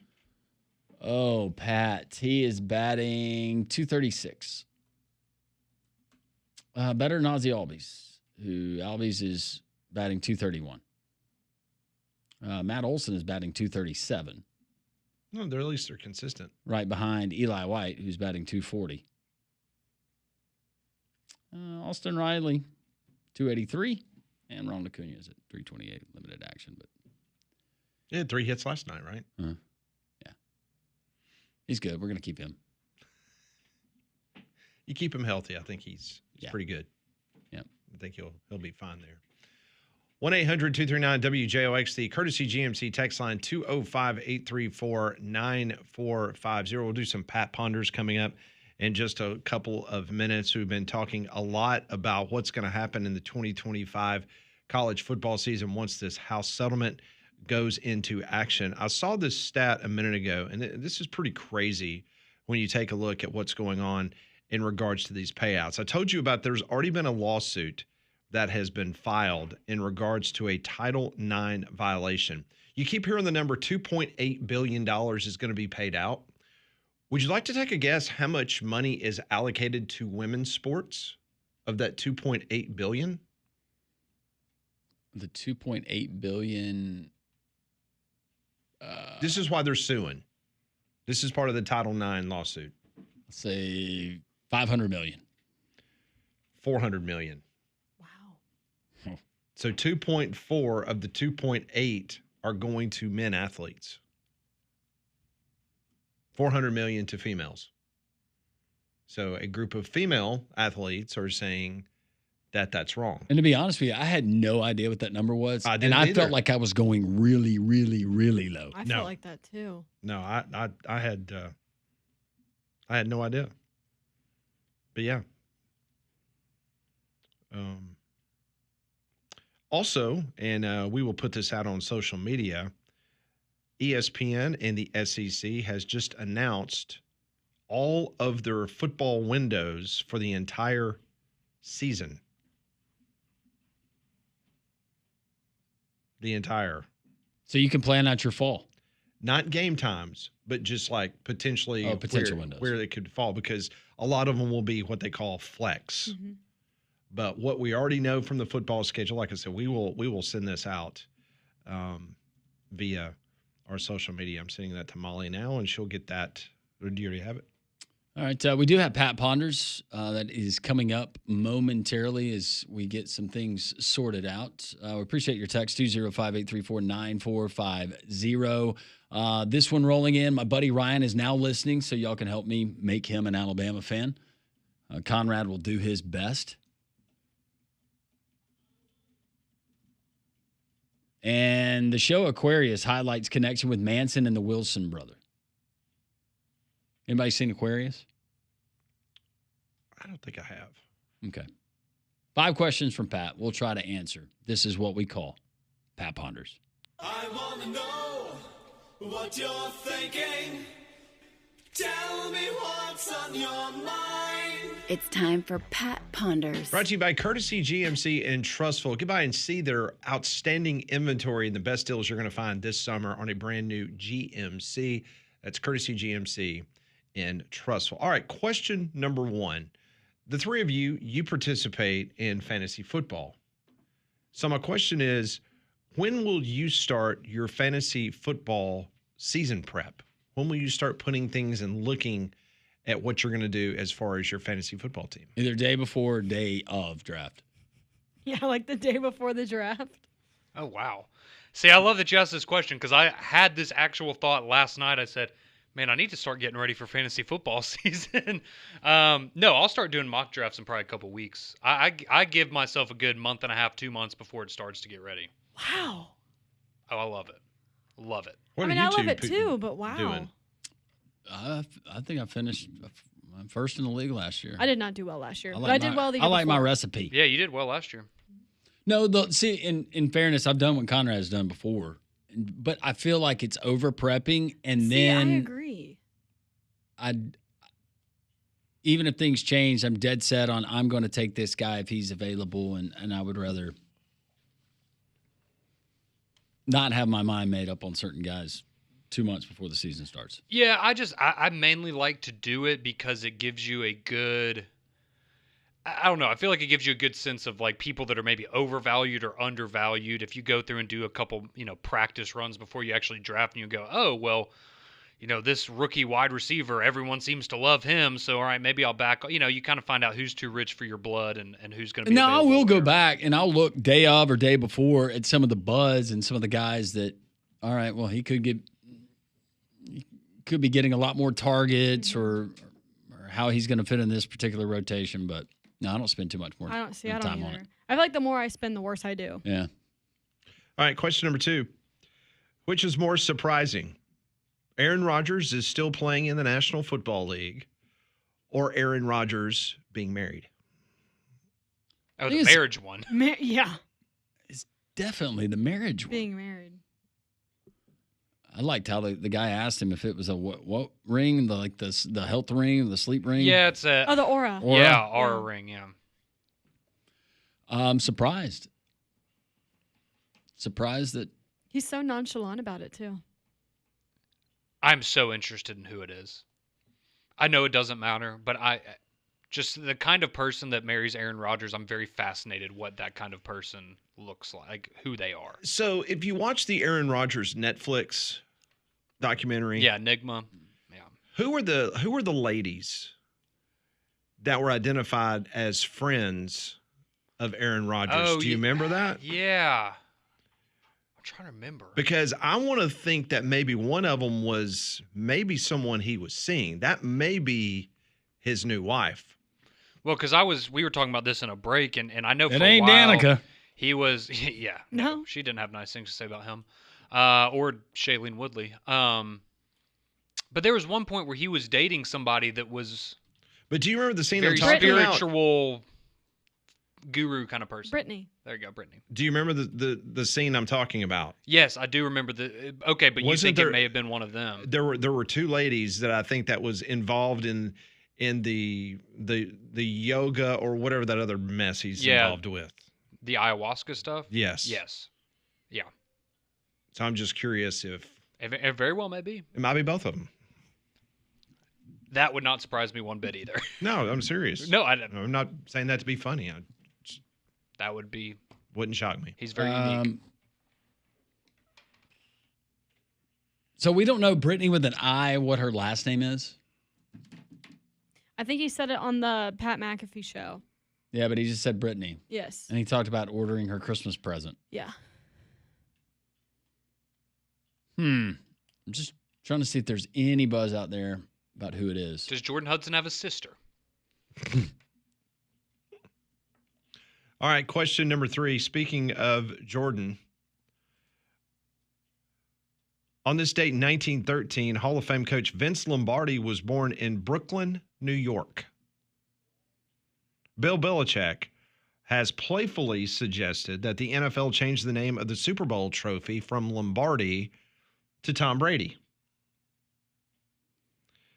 If the NFL ever considered changing the name of that trophy, who should they consider as potential options? They're not going to, but just for the purpose of fun and frivolity. Even Bill Belichick said it tongue in cheek, but it was interesting. He'd be the only one that I think you could even mention that and people not immediately scoff at it. Yeah. I don't If we're think going to be fun, does it have to be after a person or just a moment?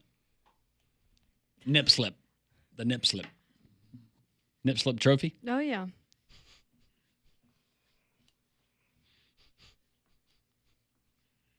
yeah. Or you could pay homage to the Buffalo Bills and not winning one. You could have the 28-3 trophy, That'd be good. but at that point you might as well just make it the Tom Brady trophy because Right, that's yeah. what people associate it with. Yeah, I mean, I think Tom Brady's the only one you could really have an argument about. You know, maybe one day we're talking about Mahomes or somebody in that way, Yeah. but it would only be him. I would only pick Tom. But like you said, not that they're going to do that, but I don't like changing things like that because it's almost like you're taking away the historical relevance of what Vince Lombardi did to that's never going to change. Well, you think you heard a lot about them throwing that trophy from Lombardi's daughter or granddaughter? Remember when she got really, really Yeah, upset she got about upset. that? So it was at disrespectful. when he was throwing parade? it off the boat? Yeah. First time Tom Brady ever got intoxicated? She did not like that. No, keep it the same. But if they were going to change it, Be Tom. would it be? Yes. The TB12 trophy. Doesn't have the same ring to it. Mm-mm. No. Well, it's good that Bill Belichick's got a sense of humor. Yeah, it is. Well, he's really loosened up here over the last couple years. Yep. He feels young again. Jordan. Next question. Which object throwing hockey tradition has the most entertainment value? Is it the octopus in Detroit, the catfish in Nashville, Yeah. or the rats in Florida? Not the rats. It's the catfish. It's a catfish. As a childhood Red Wings fan and as a more adulthood Preds fan, I would even go the catfish. Octopus is cool, though.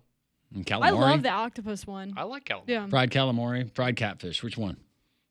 I would actually take the calamari over the catfish. I think I would too. Ooh, I really like both. I really like calamari. So how much would it cost if you're going to throw an octopus on the ice? Like what would it cost you in Detroit?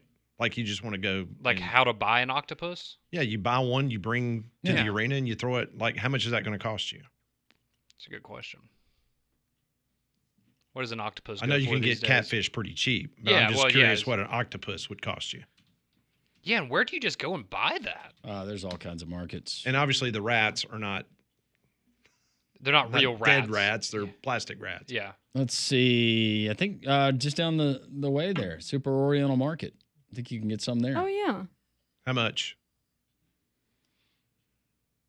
Well, this doesn't help. I Googled it and it says $20 to $1,000. That's a wide wide range there. Okay, yeah. See, here you go. You can get a whole pound of whole Pacific octopus for $15. Okay.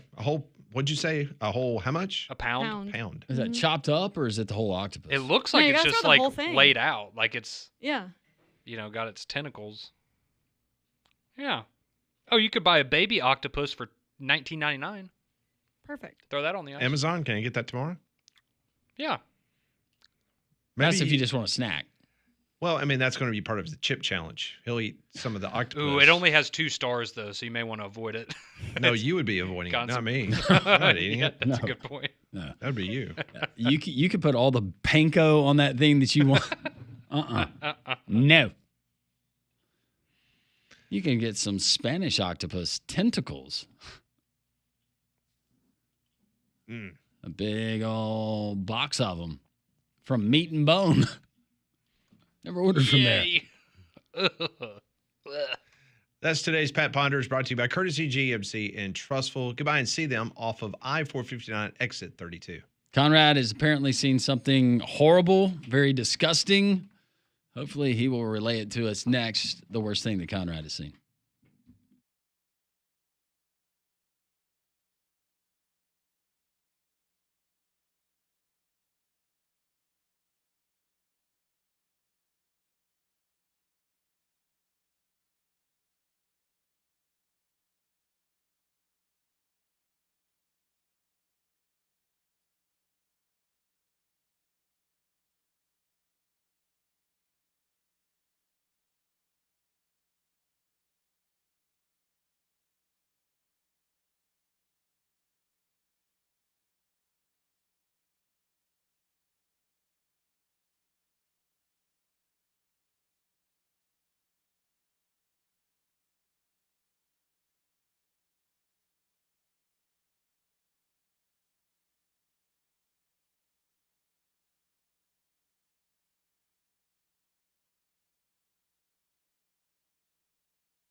148 on 3-man front. Conrad's going to share with us a very disturbing story and the worst thing that Conrad has seen.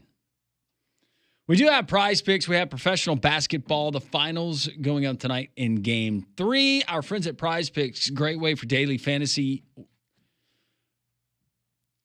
whatever the sport may be, players, users, to win real cash, up to 2,000 times your money with our friends at Prize Picks. It's really easy. Download the Prize Picks app, fill out all your information, enter promo code WJOX, and your first $5 play on any two-player projections, win or lose, you get $50 instantly back to your account. Promo code WJOX there when you fill out the Prize Picks app, and your first $5 play, win or lose, you get $50 instantly. Tonight we are going to go professional basketball. The finals. Tyrese Halliburton, more or less 17.5 points for Halliburton. I will lean to Conrad here. Yeah, no, we'll go more. They're back in Indiana, needs a big game. Yeah, more. All right, so more on that. So if he has 18 points or more, then that's one side of the player projection. The other, Chet Holmgren, 14.5, more or less. Go more than 14.5 for Chet as well. All right, so 15 or more, both of those, I'm a winner, but you can be a winner too. Prize Picks all season long. We appreciate our friends at Prize Picks. The Southeastern Conference has announced that the UAB Tennessee game, the kickoff time has been set.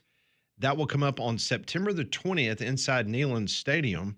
This will be the 6th meeting between the University of Alabama Birmingham Blazers and the Tennessee Volunteers. That game is scheduled to kick off, according to this release that I'm reading from the SEC office, will be 11:45 a.m. Yes. I was trying to take that out as long as I possibly could. I know you were, because I was sitting there waiting. Thank you. Hey, I'm you. interested Thank too. you. I mean, Yeah, I know. It affects all of us That's right. in some form or fashion. But yeah, 11:45 I'm just thinking. kick from. I'm thinking about, and I don't know yet, either that drive home or that flight home, because that might be in that radius. Yes. I think it actually is. All right. So apparently Conrad has seen something that he wants to share with the group. So. Yeah, so we're just gonna have It's to. all gravy, baby. Yeah, I was about to say Jeeps and whatever. The cops letting us all hang out. No, Doing wait, their hold on. job. Stop. She knows it by heart. Does she? Don't give her a Do second. I?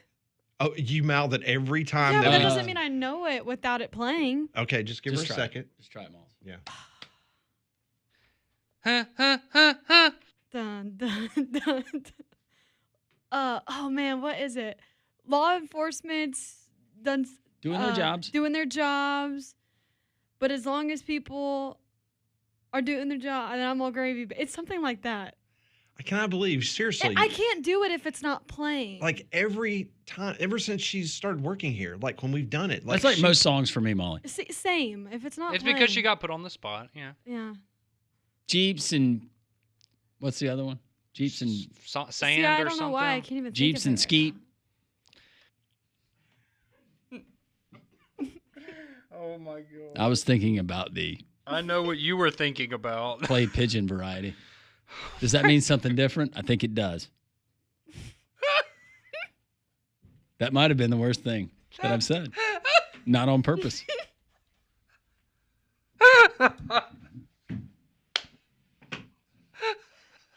Like Where's that music when you need it? Oh, that's one Look of the. at that. He's so red. That's an all timer right there. So I will now try to share this story with There you go, buddy. Yeah, tears streaming down my face from laughing so hard. Wow. All right. Gotta reel it back in here for a second. Yeah, so the worst thing that I've seen today. Oh, we're gonna go to the state of Louisiana. Golly. Wow. Wow. All right, we're going to the state of Louisiana. I'm sorry, this is a very serious story. I have to collect myself before we get into this. And I apologize for anybody that's going to the lake this weekend because this is maybe going to make you not want to go to the lake. I apologize for anyone who's having a charity, I will now say clay pigeon shooting event, and you actually refer to it as something else because you get this. I'm guessing a lot of those people, they're not. Go ahead. All right, so we're going. We're going to the state of Louisiana. All right. This is a serious story, and it's unfortunate, but I can't stop laughing. Don't laugh. I'm trying not to. So there was an unfortunate boating accident in Louisiana last Sunday. Danny Harrison, a 71-year-old male, was driving his 16-foot boat on the Calcasieu. Does that sound right? Calcasieu River? Something like that in Louisiana.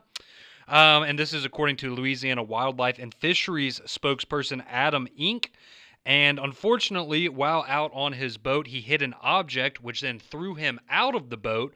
Unfortunately, he did not have one of the automatic kill switches, which you normally would have on you while you're operating a boat. If you get kicked out, it's going to pull the key out, motor's going to stop. Unfortunately, he did not have that piece of equipment with him, so Mr. Harrison was knocked into the boat where he came into contact with the propeller, and unfortunately, that was a bad accident, and he lost his life after getting thrown from the boat and being knocked into the propeller of his own boat. That's awful. Yeah, so very sad story there out of the state of Louisiana, but also a good opportunity for anyone out there that likes to go out on a boat and enjoy the lake, just to really make sure that you are being extra careful and doing your due diligence so that something like this doesn't happen to you, because unfortunately every summer you hear about these awful boating accidents, things like this or otherwise. So be aware out there on the water. Walker texts into the show and he says he does have the words to the open. And it goes something like this. Been stuck in quarantine. I'm ready to party. Yeah, I forgot about that. As long as the cops are doing their jobs and not being mean to anybody, then I'm all gravy, baby. That's what it is. There it is. Great recall. Yeah, very good, Walker. It's almost like you're on the show. That's going to do it for us today. Brian Edwards, Ben Portnoy, Ty Richardson. Thank you for joining us. Matt Moscona from the great state of Louisiana. Tomorrow we'll talk LSU, and I'm sure that he will have some Bama vitriol as well. From all of us to all of you, thank you so much. Remember, God is great. Paul Feinbaum, the Paul Feinbaum Show, is next here on Jox 94.5, joxfm.com, and the Jox 94.5 app.